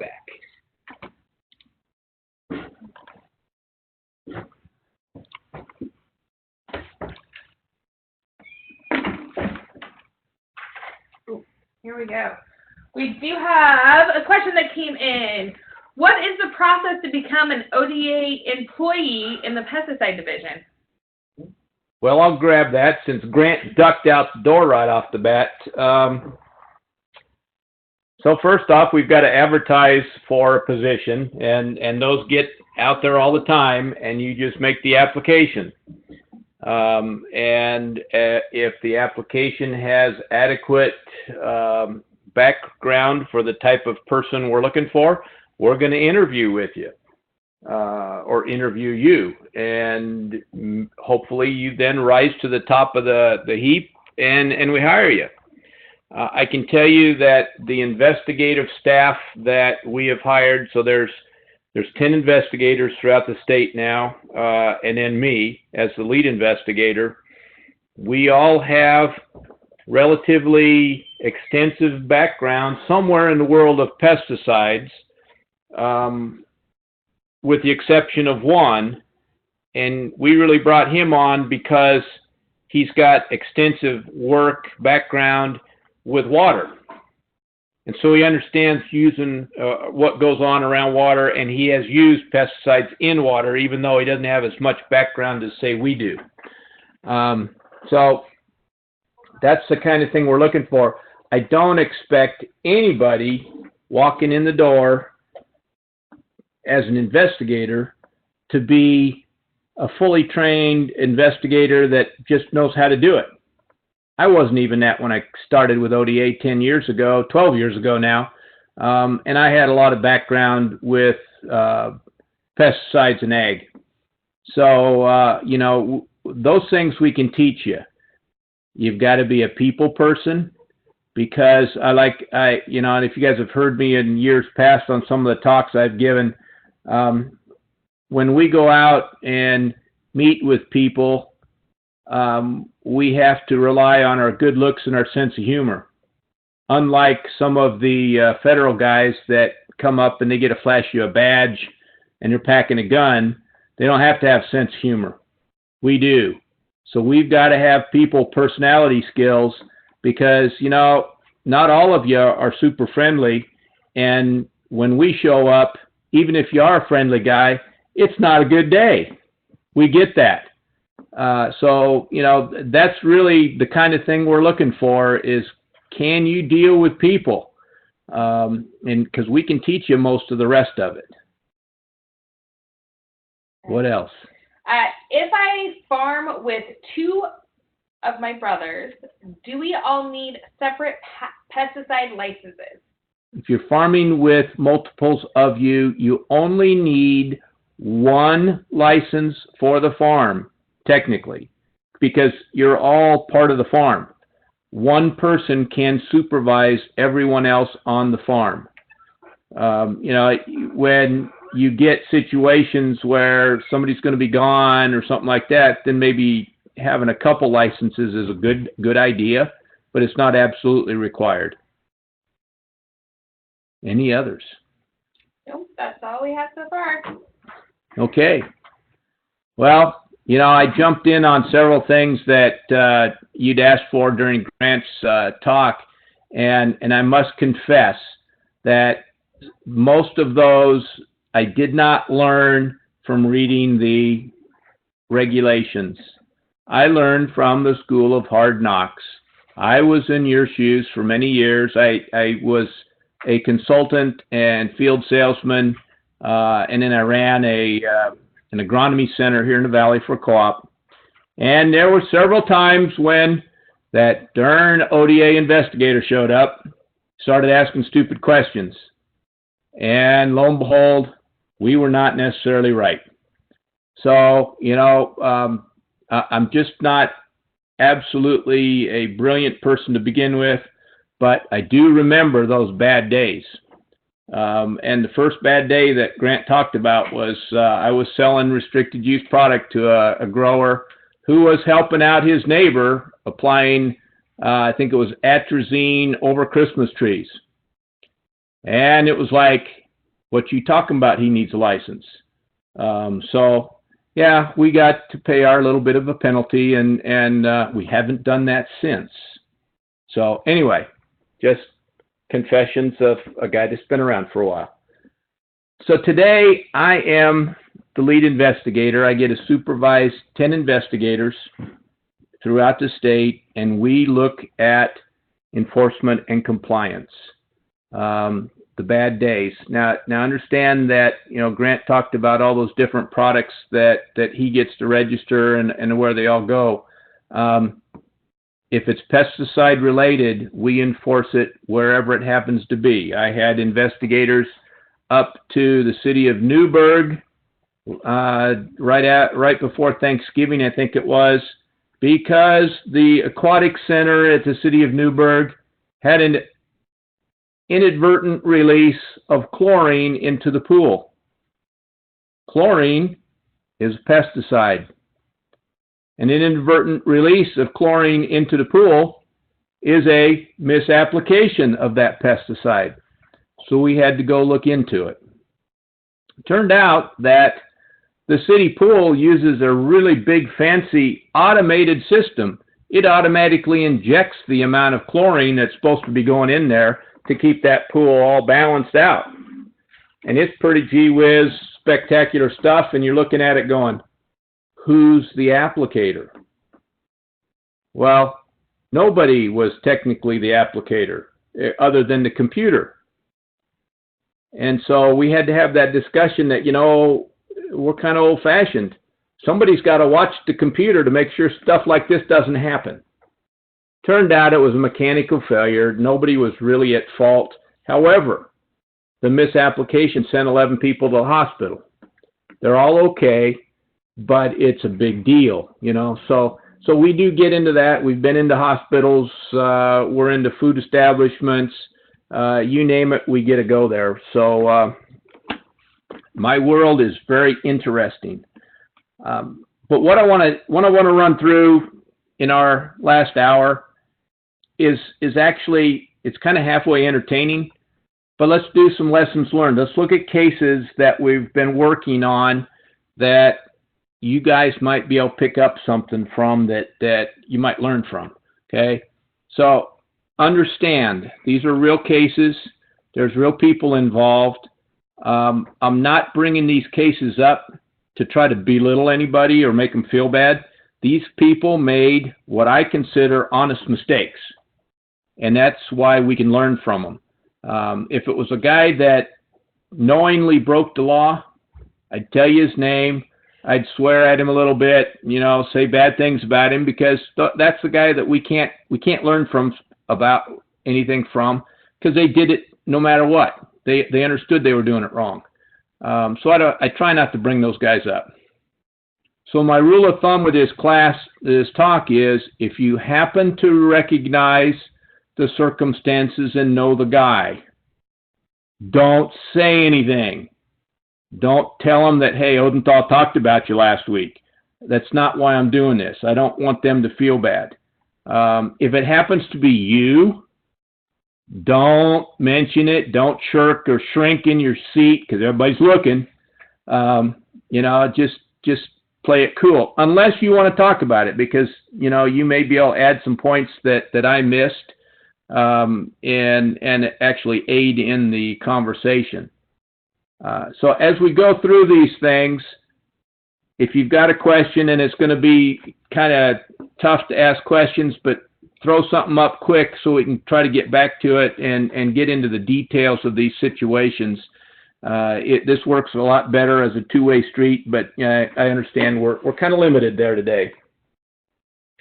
So just a picture that's up on the screen right now, that was an aquatic treatment to an irrigation canal. You guys out on the east side where you get a lot of algae and stuff growing in them, they have to treat those fairly regularly through the season, and we get to deal with them. And so I had an investigator out, and he observed, he watched this application go on. And there was nothing wrong with it as far as I know. So that was good. One other thing that I thought Grant was going to hit, but he didn't, so let me talk about it real quick, is dicamba.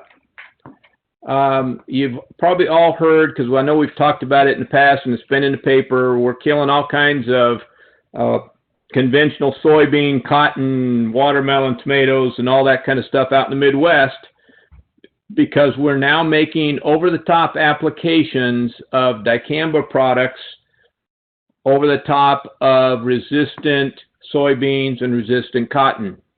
and we're getting a huge impact due to drift or volatilization or the combination thereof to millions of acres of crops. Now, Grant mentioned when he's talking registrations how, you know, we've got all these little crops and it's tough to get registrations. Well, if you want to get EPA's or the federal government's attention, mess with the top crop in the country, soybeans. And that's what we've done for the last couple of years. So the last several years, each year, EPA has made new rules about how we're going to go forward next year to not cause any more damage. We're the third year into this, and I think we killed just as many acres this year as we did the year before, and it's millions. It's not just a couple. And also off-target stuff, like trees in people's yards and such. Yeah, it's everywhere. It doesn't take much. Essentially, soybeans are extremely susceptible to dicamba. If you get 1/800th of a normal field dose of dicamba on non-resistant soybeans, you'll kill that plant.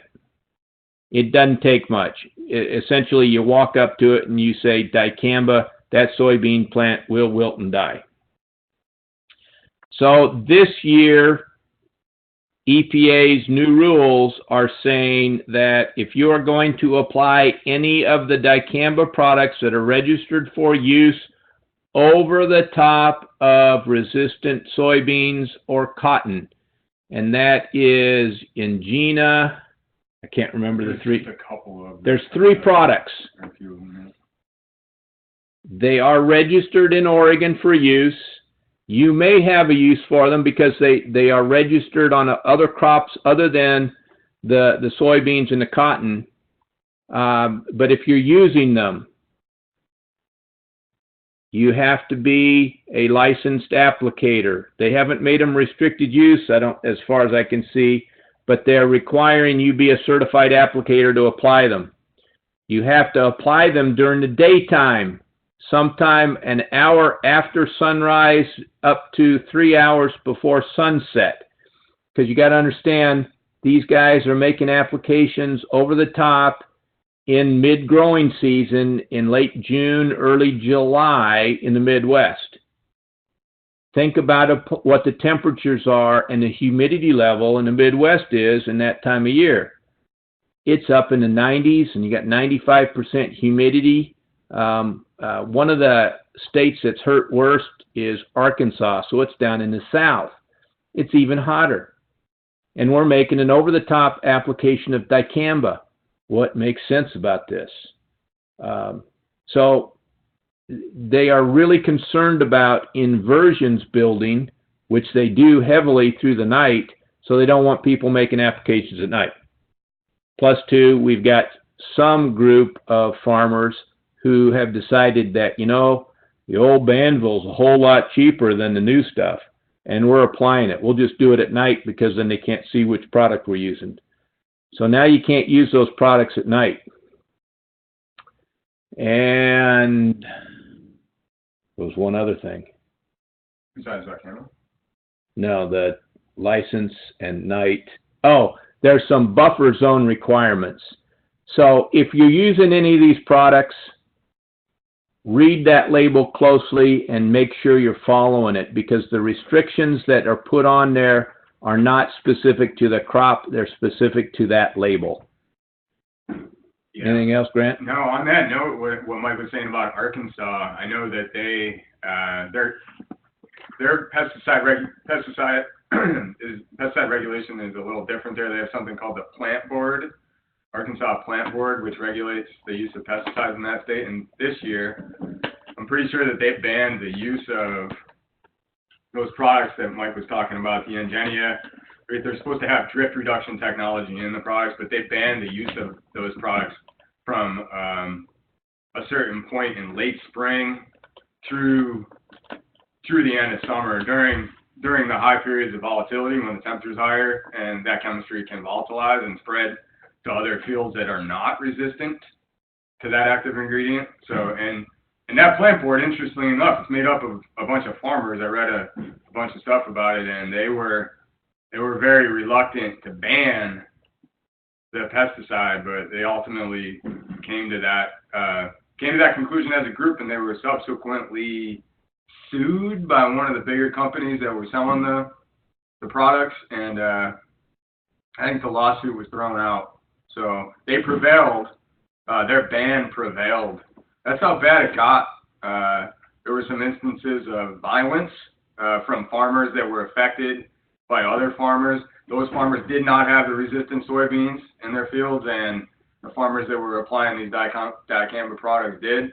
There was a homicide, so it got real tangled up down there. So, yeah. We have a question. Are you saying products with dicamba, i.e. Weedmaster, now need a license to apply RU pesticides? No, that is not what I'm saying. I'm saying there are 3 products, and of course I bring this up and I don't have all 3 names. There are 3 products that were developed, and okay, Grant's grabbing his computer, he's going to get them. But there are 3 products that were developed to be less likely to volatilize, that were labeled specifically for use over the top of soybeans and cotton, resistant soybeans and cotton. Those are the 3 that are affected by this. Things like Weedmaster, Banville, any other of the normal run-of-the-mill Banvilles or dicambas that we have, that we use all the time, they are not affected by this ruling.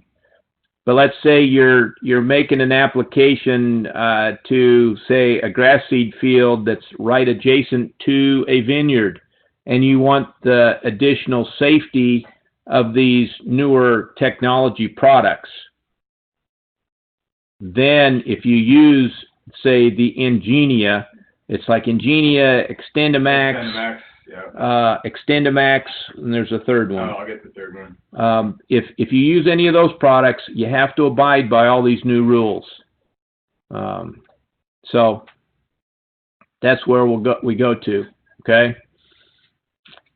And if there's more questions on that, we can develop that deeper and get the full thing out. And actually, I can send you put a slide or 2 on with Kimberly's stuff on the website, so you guys really get it, okay? Because I don't want to confuse you at this point.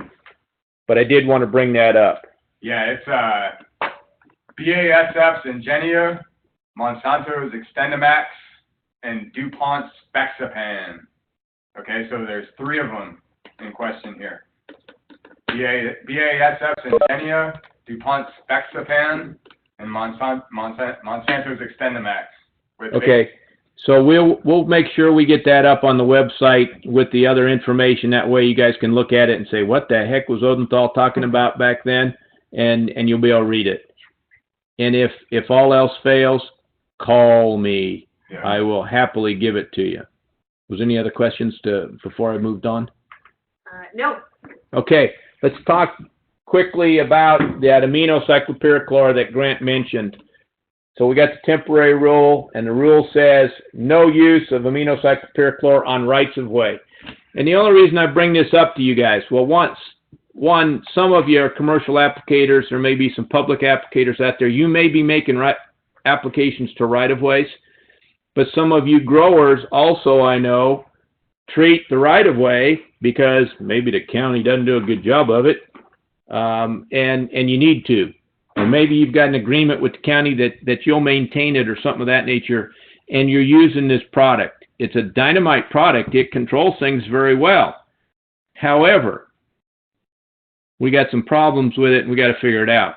So that's why I bring this up. I don't want you using those 4 products, and they're listed here: Perspective, Methods, Streamline, or Viewpoint.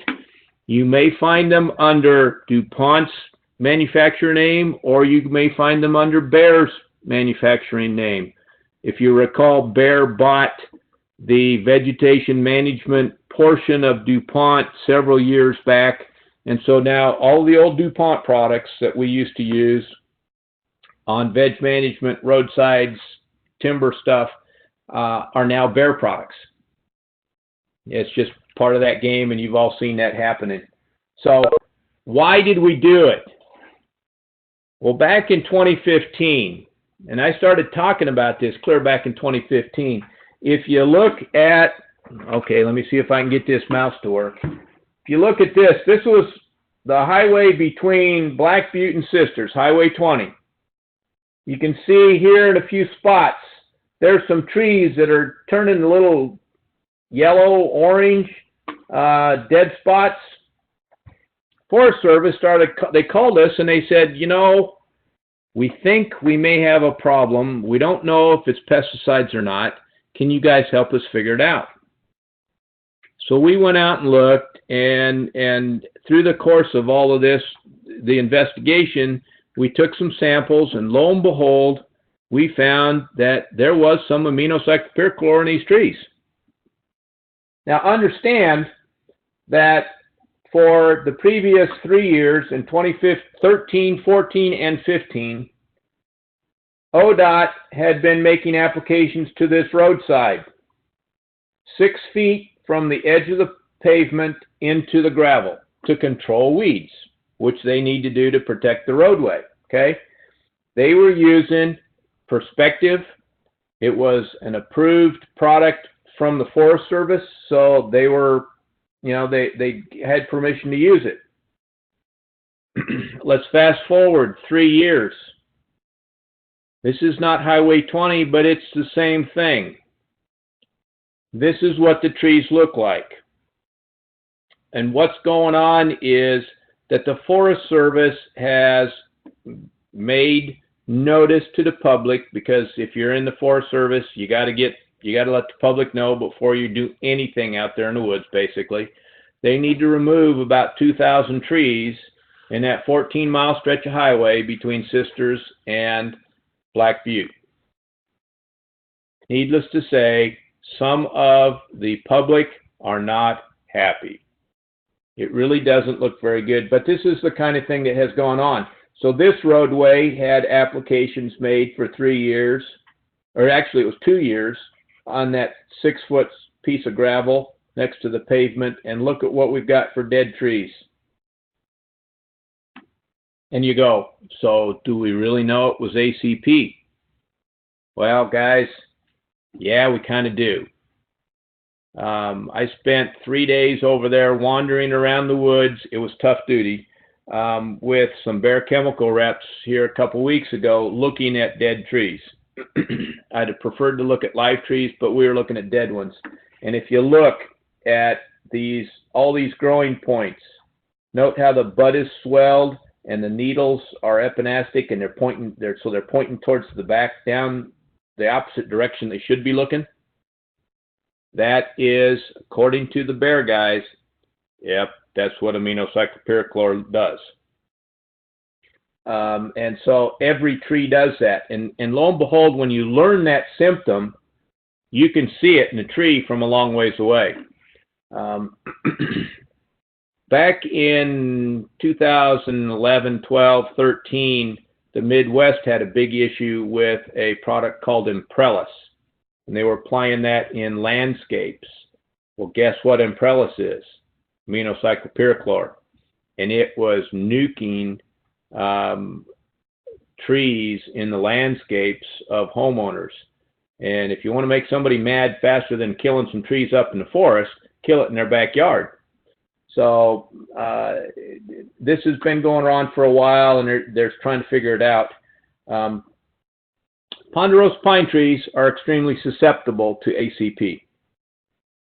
We saw lodgepole pines immediately next to some of the ponderosas with no damage. Of course, we could stand and we saw ponderosa pine trees right next to a dead ponderosa pine tree, and the one is healthy as a horse, and the other one's deader than a doornail. So there's lots of weird stuff going on. We can't pin 100% as to why it manifested itself in this area. We know we've got volcanic soils. They're fairly light. They're low organic matter. That may play a part of it. We know we use a lot of mag chloride in this area to control ice and snow.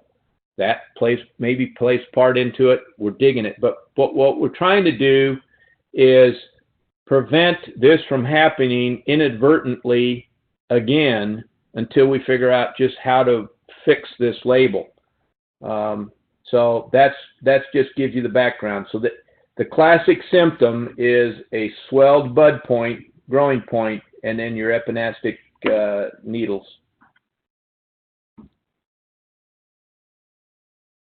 Here's part of the key, and I want you to take this home as read your labels and make sure they don't have some sort of warning like this. So if you look at this, it said, do not apply it in an area where roots of desirable trees may extend unless injury can be tolerated. Hint, if you apply it to the area where roots of desirable trees are, injury will happen. In this case, with ponderosa pines, death. So you got to really be aware. If it's your tree and you don't care if that tree dies, okay. If it's your neighbor's tree and you don't have it in writing that says, Mike, yeah, it's okay if you kill my tree, then you got a problem. So read those, okay? Be very careful that you read those. I don't think I went that way. Yeah, I may have it here. So this is another example of ACP and warnings. So if you see here, this is a power substation. And I always ask guys, when's the last time you saw a power substation that had any weeds in it? Power company doesn't like weeds because if you get a weed grows up into a conductor, it shorts the whole thing out and we go without lights. Now it does kill the weed. Takes care of that problem. It only happens once, but they got a lot of unhappy campers. So we've got the normal scorched earth underneath the substation situation here, and we got a really nice house over here. This neighbor called to complain that his trees underneath these power lines here were being affected by whatever the heck it was that the power company was applying to this zone. So we looked into it, and we get out there and we got a sequoia, I think is what this is, has some really weird growing tips. This could be maybe ACP. And oh, by the way, power company applied Perspective. They applied a dicamba product of some sort. They applied metsulfuron methyl. There was a mix of stuff that was going to make sure that nothing grows in this substation. So we sampled for everything that we could, and note that, you know, here's this dead tree. But do you notice something? We don't see the big swelled growing points that we had in those ponderosa pine trees. Admittedly, this is not ponderosa, so maybe it's not as susceptible. But we don't know that for a fact yet. So we're kind of scratching our head. We ran the analysis for everything that was applied, and lo and behold, the only thing we found in those trees was dicamba. Like, okay, that's interesting. So you can see how good a job they did at weed control. Ain't nothing growing there, nothing going to grow there anytime soon. Okay. Well, we also learned that the homeowner applied Weed Master to his yard. Now, any of you guys that are familiar with Weed Master label will say, well, Mike, Weed Master is not labeled on his lawn. And I would say, yep, you're absolutely right. Weed Master does not have a turf and ornamental portion on the label, and so that guy was having a problem. We had that discussion with this homeowner. But look at what his label says. This is the dicamba product that the power company applied. this is just a warning that says, you know what, you drift dicamba onto sensitive plants, you're going to kill them. Yeah, okay. But look at this. Do not treat areas where either possible downward movement into the soil or surface washing may cause contact with roots of desirable plants such as tree or shrubs. And that's the same thing we just said about ACP, kind of almost. Not quite, but pretty close. You guys may not have ever read that part of that dicamba label, and you're applying dicamba. Most of the time, especially if we're in ag, we're not applying it where we're going to get into the roots of desirable plants. But what happens when that urban interface comes up to the backside of your field and you've got landscape now within 10 feet of your field and you're applying dicamba? You may start to have to worry about that. So be careful. Read those parts of the label. And this one, I brought this one up just because here's actually one that says, hey, you know what? Pay attention to the temperature because we could volatilize. So the take home, know how your product works. Talk to your consultants or somebody or extension if you don't know. Look at the label. It tells you specific warnings, but get to know, how does that work? Where does dicamba work? If I apply it here, is it going to affect something that I don't want it to affect? If I apply ACP, where's it going to go? How does it translocate? Where, and all that kind of thing. One of the tricks that we're learning about ACP is it doesn't go away in the plant. We took samples of those dead trees that haven't had ACP applied to them in 3 years recently, and Bear is pretty convinced that we will find ACP in those trees. They don't know to what level, but they think it'll still be there. So some of these things are that gift that keeps on giving. Pay attention, know those things. If you don't know how it really works, ask. We getting any questions? Yes, we just had one pop up. Do we have buffer zone guidelines for these herbicides? We do not dictate buffer zones. And it's predominantly because every part of the state is kind of different. But I can tell you, if you're applying dicamba right next to a vineyard and you're not getting into the roots, you can do that safely if you do it right. But you got to pick the right day. The wind's got to be right. Temperature's got to be right. Your nozzles have to be right. Your pressure has to be right. You got to hold your mouth right. Keep your attitude right. If you do any of those things not right, then you'll smack the vineyard and your neighbor will be unhappy with you.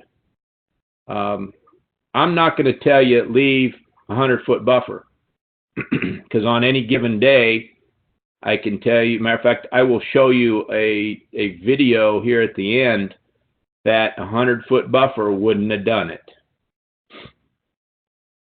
Okay? Any other ones? Nope. All right.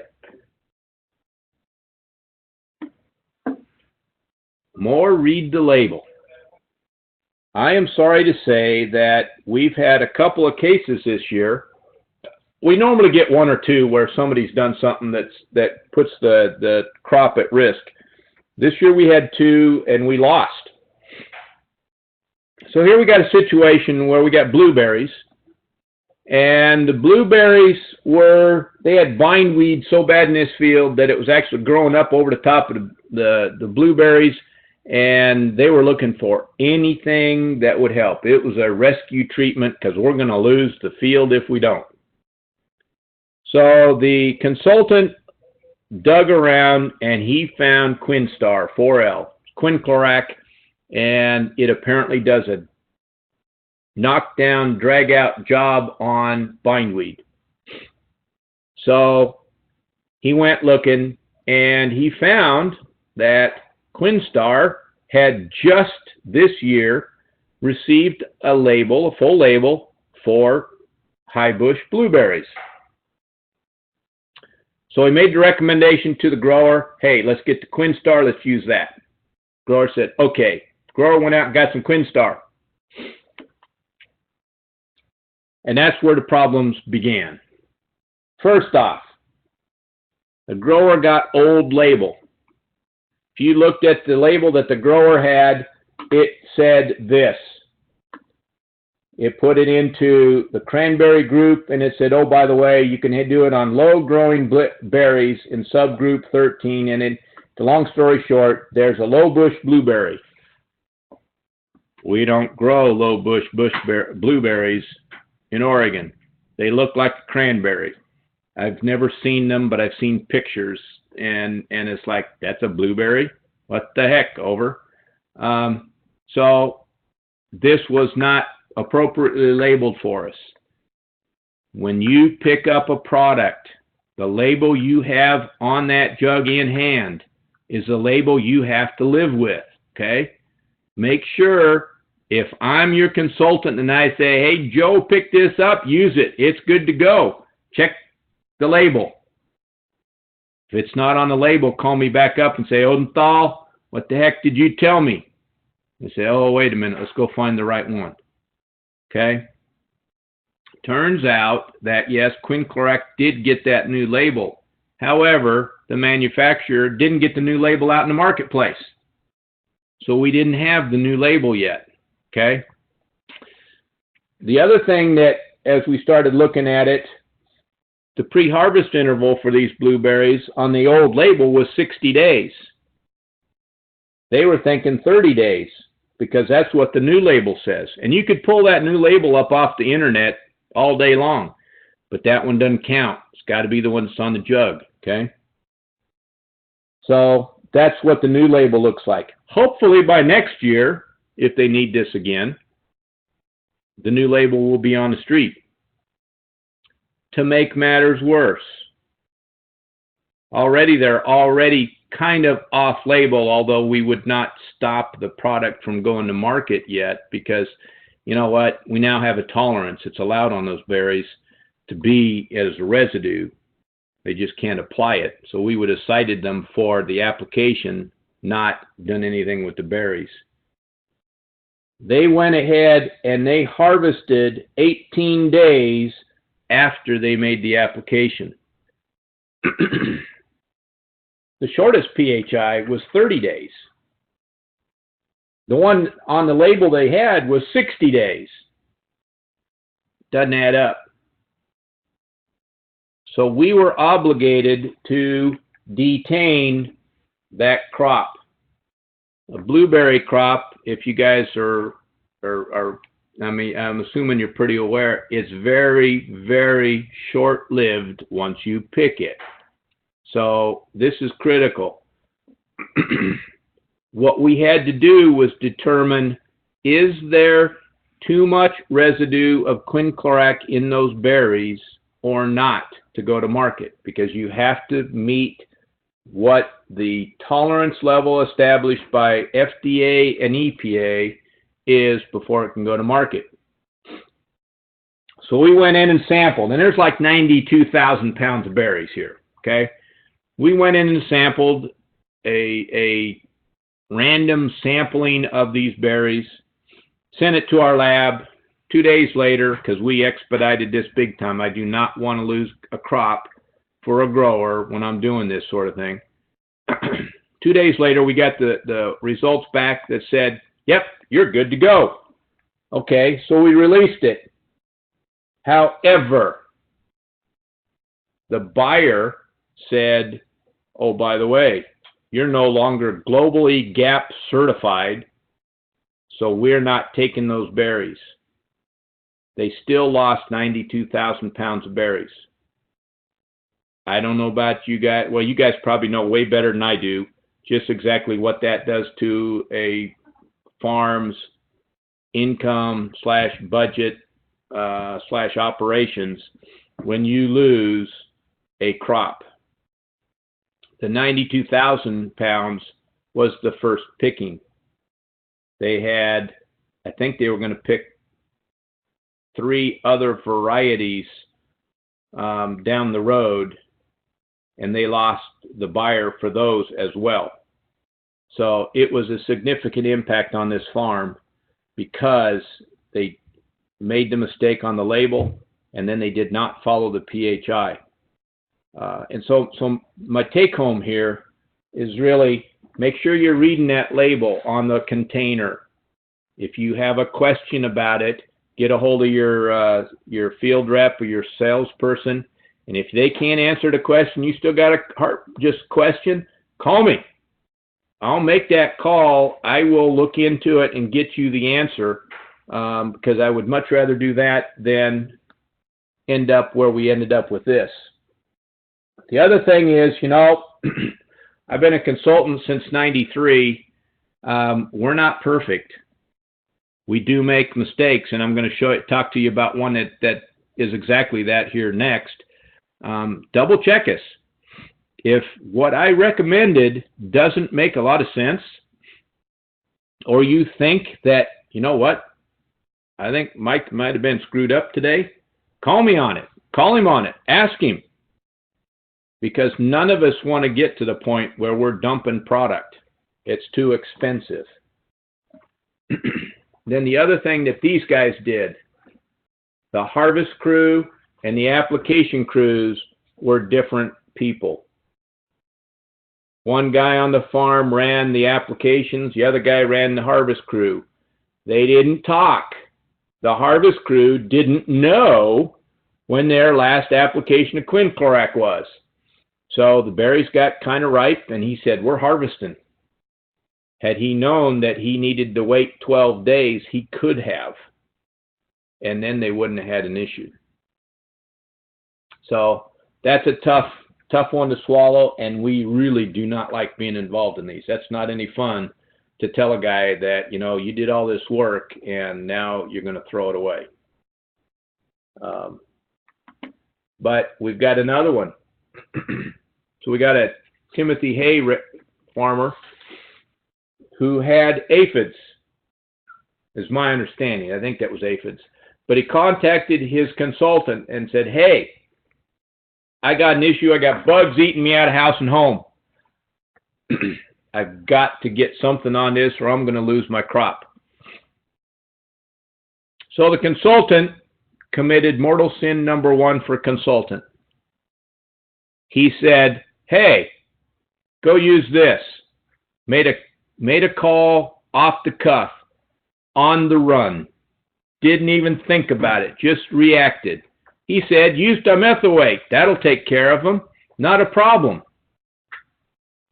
So the grower went ahead and did that. Did a water run application. I think it was 12 hours it took him to do that with the pivot. And later on that night, the consultant's sitting down. And, of course, it's harvest season, and everybody's running hard.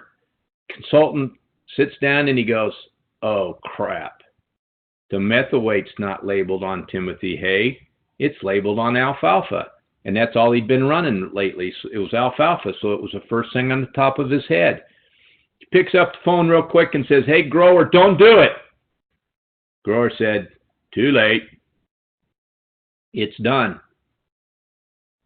So I got the call from the consultant's company, and they said, Mike, we got a problem. So they told me, we got 360 acres that we just ran dimethylate on, and it ain't labeled. I said, yeah, you got a problem. So the first thing we did was dig into is there any tolerances anywhere for this hay? Because the first question is, do we have a food safety or a feed safety issue for this crop? Because if we can safely put it out there on the market and it's not a problem for people or animals, then we will. We're still going to issue you the violation for getting stupid and applying the wrong thing, but we're not going to destroy the crop.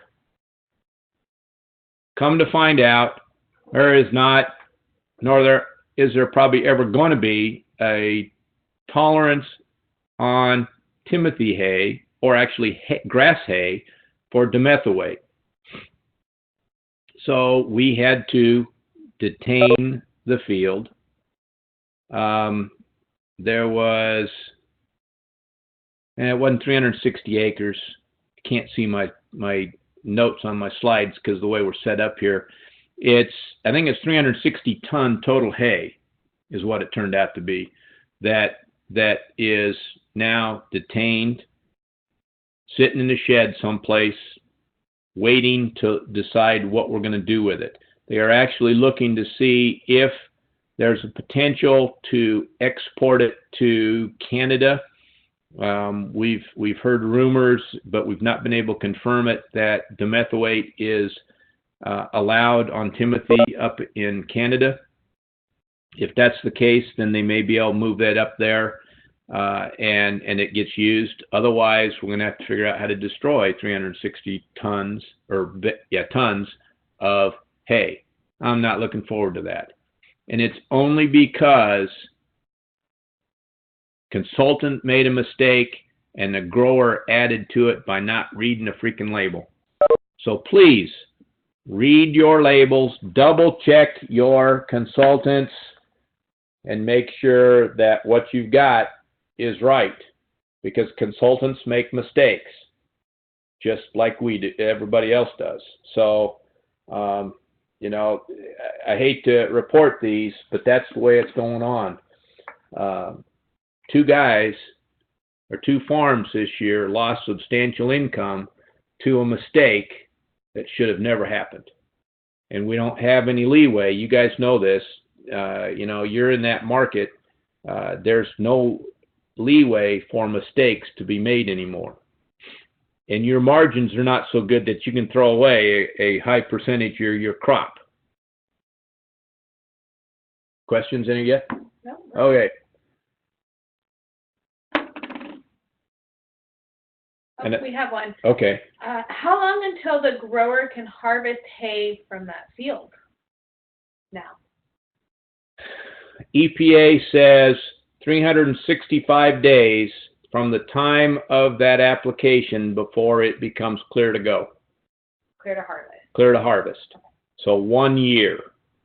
So we would have to look, I don't know when he made that application, but they may lose first cutting. I don't know how early they start harvesting timothy in the area where this was. Hopefully it'll be late enough that it will work. Good question. Who got the fine? The applicator, the consultant, or both? It's not done yet, but both. The consultant made an illegal recommendation. I don't know if he still has his job. Historically, when a consultant makes an error like that, they get canned. Boom, the next day they're out because there's no tolerance for it. I do not know if he's lost his job. Okay, I hope not, but that's kind of the industry anymore. But the grower made the error of making that application because he didn't read the label. Had he read that label, he just called up and said, "Mike, what the heck were you thinking? I don't see timothy on this." And I would have said, "Oh, crap, you're right. I'm so glad you read that label," and pulled that recommendation back. And no, it wasn't me that made the rec. You still have your job. Anything else coming up? Nope, that's Okay, cool. Our newest crop in the state. One. Oh, got another one. Got one more. How can the pre-harvest interval and days between application and harvest differ?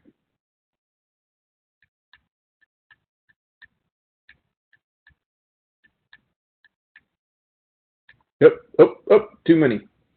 Okay, so if you're looking, PHI here says 60 days or it's 30 days, either label.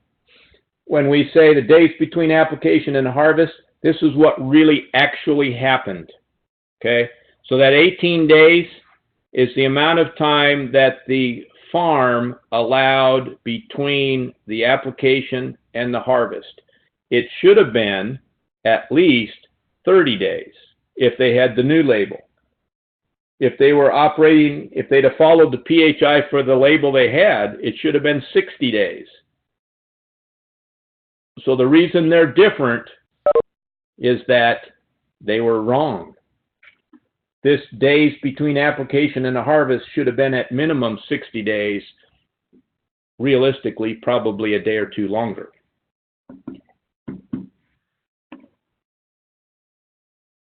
So back to marijuana. I talked to a group yesterday and I said, are any of you working around marijuana? And their response was, it's everywhere. I said, yep, it is. Be really, really careful around marijuana, guys and ladies. Because marijuana gets tested for 52 different active ingredients before it goes to market. And those marijuana growers are extremely knowledgeable about that or aware of that. The other crop that I don't mention here is hemp. It's the same way now. If that hemp's going to market where it's going to get consumed, they have to go through the same sampling that marijuana does. Now, most of that sampling is insecticides and fungicides. And the reason that was set up, back when the legislature approved marijuana as legal, they said, I want you to sample for pesticides because, you know, marijuana growers have been doing this for a lot of years. And there's a fair amount of them have been applying insecticide or pesticide products to their crop illegally. Of course, crop was illegal. So what the heck? If you're going to jail for one, you may as well go to jail for the other, right? They wanted to make sure that the industry got clean, if you will. So everybody has to get it sampled. And so picture you're raising a crop and every 35-pound batch that you produce has to be analyzed for pesticides. And there's a list of 52 of them, the actives. That's where we are. They're extremely sensitive to the neighbors making applications of products that they don't know what the heck it is, and they just know that they're going to lose their crop. Okay? So that's kind of the thing that to really be aware of. If you're applying an herbicide, don't be quite so worried about it, but obviously you don't want to drift onto the marijuana with an herbicide either. So just be careful. Get to know those guys and talk to them. You got a question? No? Okay. Get to know those guys and talk to them and figure out how to be a good neighbor with the next door neighbors raising that new crop in the state. They can be some interesting individuals, but there's some real life, I say real life conventional farmers doing the stuff, you know. So there's the gambit, you know, that you've got some of the guys that were raising marijuana illegally for the last 30 years and they're still there. And then you've got some of the business folks that came in and started raising it when it became legal because they saw the dollar signs. And then you got some growers that you know, they've been raising crops in the state for years and they've just added another crop to their list of rotation. So it's kind of an interesting scenario. This situation is up at Hood River. And this grower, marijuana grower, got a hold of a piece of ground that I call a borrow pit because it looks like it's been dug out below the orchard 5, 6, 8 feet in places, and it is just a mess of soil. I don't know how the heck to grow anything in it, but weed's weed. It kind of grows where it wants to. Did it strip out the topsoil? I don't know. Yeah. It looks like it was. But if you look up here, there's a pear orchard. And the pear orchard comes up here, and then there's another section back here on the back side of this. And obviously, the pear orchard's applying fungicides and products up into those trees with an air blast sprayer. Last year, the marijuana grower complained to us in like this time of year, December. He said, I think that guy drifted on me because I've got this fungicide on my marijuana, my dried marijuana, and he's trying to go to market and he failed the test. And I think it came from them. Well, 8 months after an application, I'm sorry, I can't figure out where it came from. So he called us this year right after it happened. And we went looking. And lo and behold, yeah, this entire grow operation here was coated with the fungicide mix that the pear orchard grower had just applied. Well, marijuana has no tolerances for anything that requires tolerances. All of that mix that this pear orchard grower had applied required a tolerance. So guess what I got to do? I got to detain the entire operation of this marijuana. At the time, he said he had 2,000 plants. So we detained all 2,000 plants. And when I detain your crop, before we make any final settlement, that detainment says, hey, continue to grow your crop, do the normal things you would do to that to continue to get it to harvest, but don't remove it from the field without the department's permission. Because when I first detain it, I may not know what we're going to do with it. It may be able to go to market, it may not. Just like those blueberries. We said at the end, hey, you can go to market. It was the buyer that said, no, we don't want them.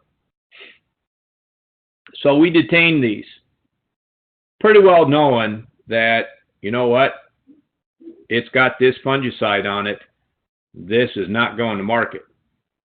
But let's do the dollars and cents. We got 2,000 plants. My experience has been these guys are getting about a pound of saleable marijuana per plant. And my source for pricing is a guy that stands on State Street on my way home every night in Salem, holding a sign up, trying to entice me to stop by. And it says, you know, recently it's been $50 an ounce. I'm going, okay. So I use that. About a year ago, it was substantially higher. But I did the math. $50 an ounce marijuana comes out to about $800 a pound. If I multiply that by 2,000 plants, I'm at $1.6 million for those 2,000 plants. When I issued that detainment, I told the boss, I said, hey, you know, you might ought to tell the Director Taylor, that I just put $1.5 million of hers on the table. Because when we detain a crop, if we don't deal with it right, it can be considered a taking, and we can have to buy that crop.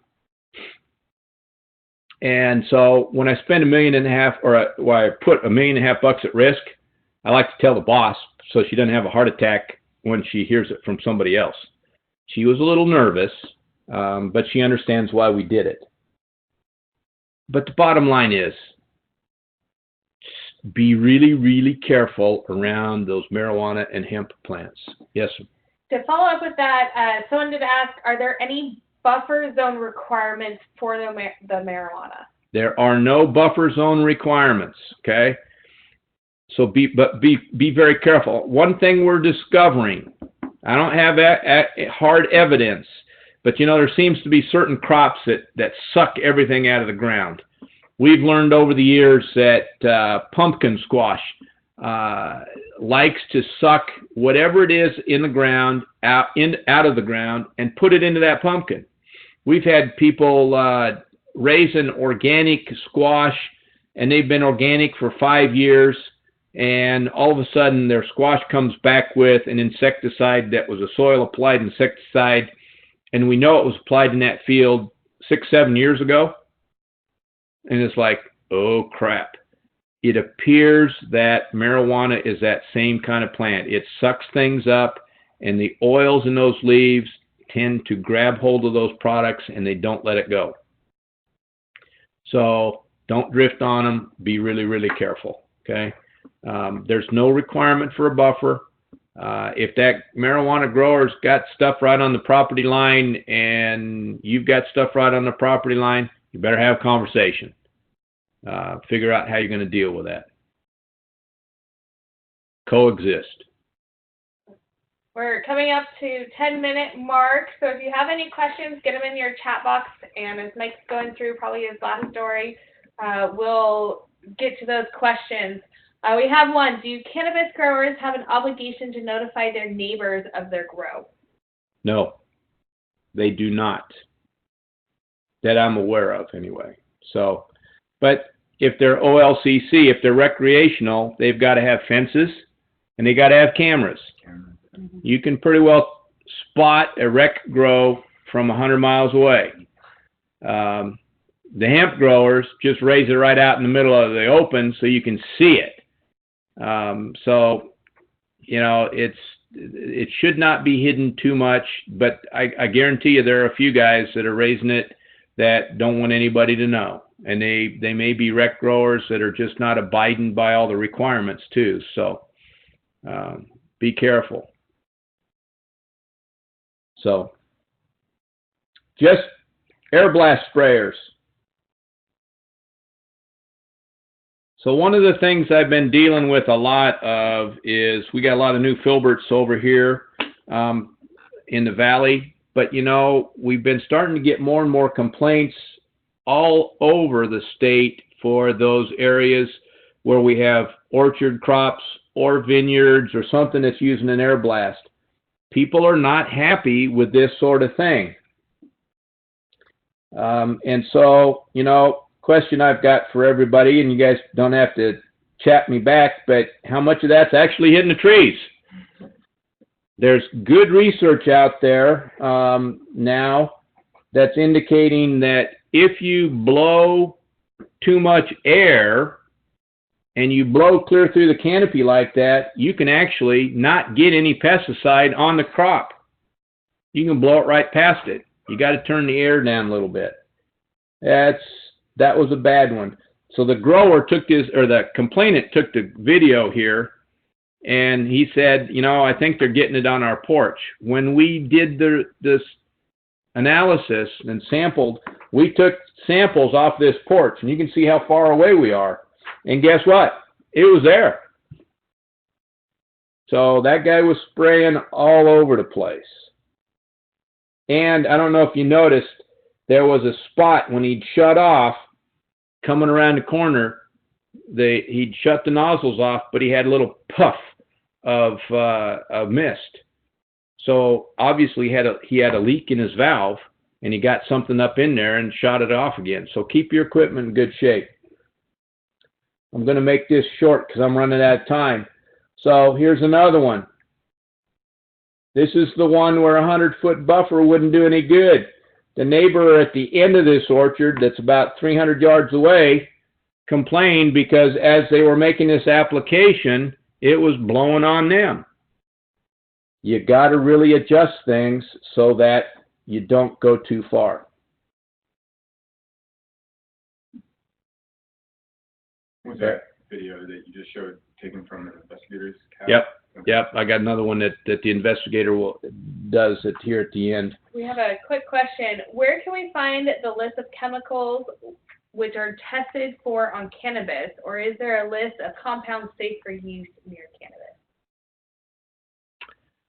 So the list of things that have to be tested for is in the Oregon Health Authority's rules on cannabis testing. Tell you what I'm going to do. I will send Kimberly the list, and she can post it with all of our stuff. Just be very careful. Even if it's not on this list, don't drift it onto the marijuana because it'll come back to bite you eventually anyway. So just don't allow it to drift onto the marijuana at all. The big thing that I'm concerned about is if the cannabis grower figures out that you're applying something, they may use it because it may kill the mites that they're trying to kill, and then they're going to blame it on you. and then we've got no way to prove it otherwise. So just be careful. The take home on this whole thing is be careful around marijuana, and if you're using an air blast sprayer, be really careful with that. You're blowing it up, not down like a normal person would. Now I'm going to blow through this because we're about done. You private applicators out there, this is the requirements for record keeping for restricted use products. If you apply a restricted use, the USDA still requires that you keep this record for 2 years. It's a little bit different than what we require a commercial applicator to do. And this, I guess, how much time I got? Just a couple minutes? 5 minutes? So this whole thing, this was a case where ODOT was accused of drifting into a number of fields over a 6-mile stretch of road from between Nissa and Cairo Junction over in the Ontario area. And it's about our investigative process and the fact that if I can't prove it, I'm not going to cite you. But I put these applicators through a pretty tight question and answer period because we were trying to get to figure out what was going on. So here's the record that they applied. They applied the method, which is aminocyclopyrachlor and Telar, chlorsulfuron, to this stretch of roadway. And you commercial applicators out there, you can see this record has all of those things that we require you to keep on it. And this is a legal document. It tells me this is what they did. But the growers complained that, this is what's going on. So here's the highway, and here's the crops. And we've got a mishmash of crops like you would expect over there. There's onions, there's sugar beets, there's wheat, there's corn. You name it, it's along this stretch of road.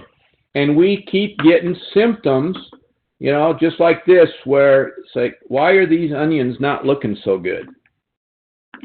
Those onions should look a lot straighter than that. They've been impacted by something.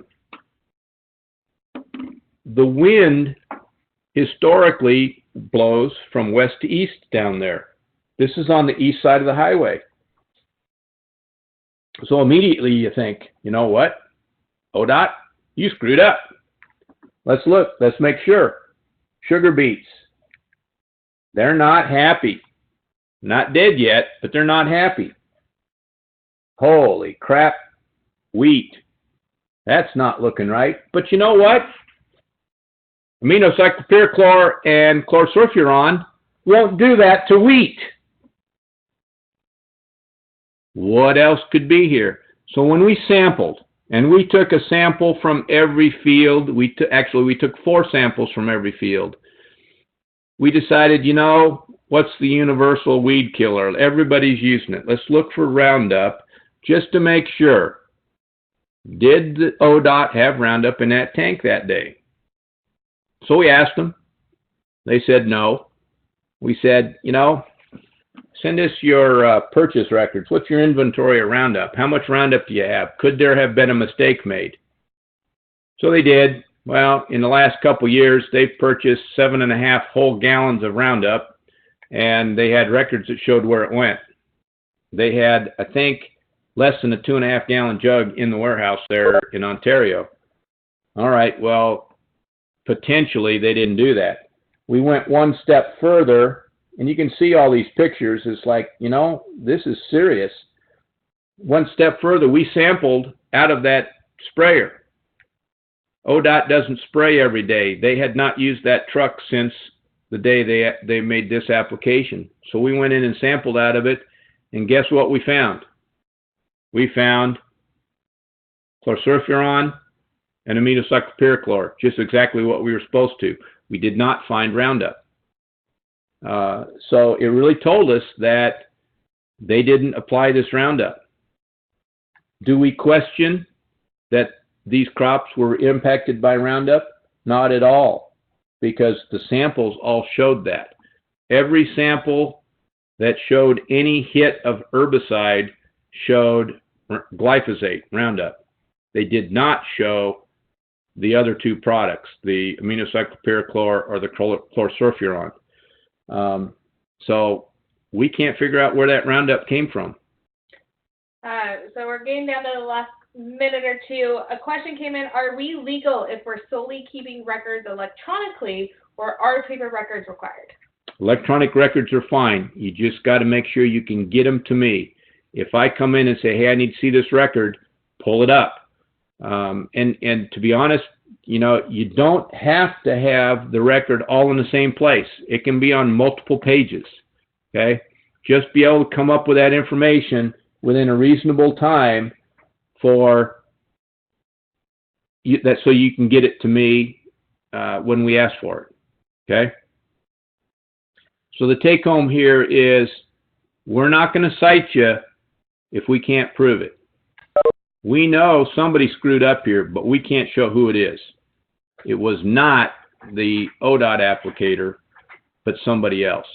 We have no doubt that the smoking gun came from that highway, but it wasn't that ODOT applicator. We don't know. And we probably will never figure it out. And this one is fun. Yeah, we got another one? 1 minute. 1 minute.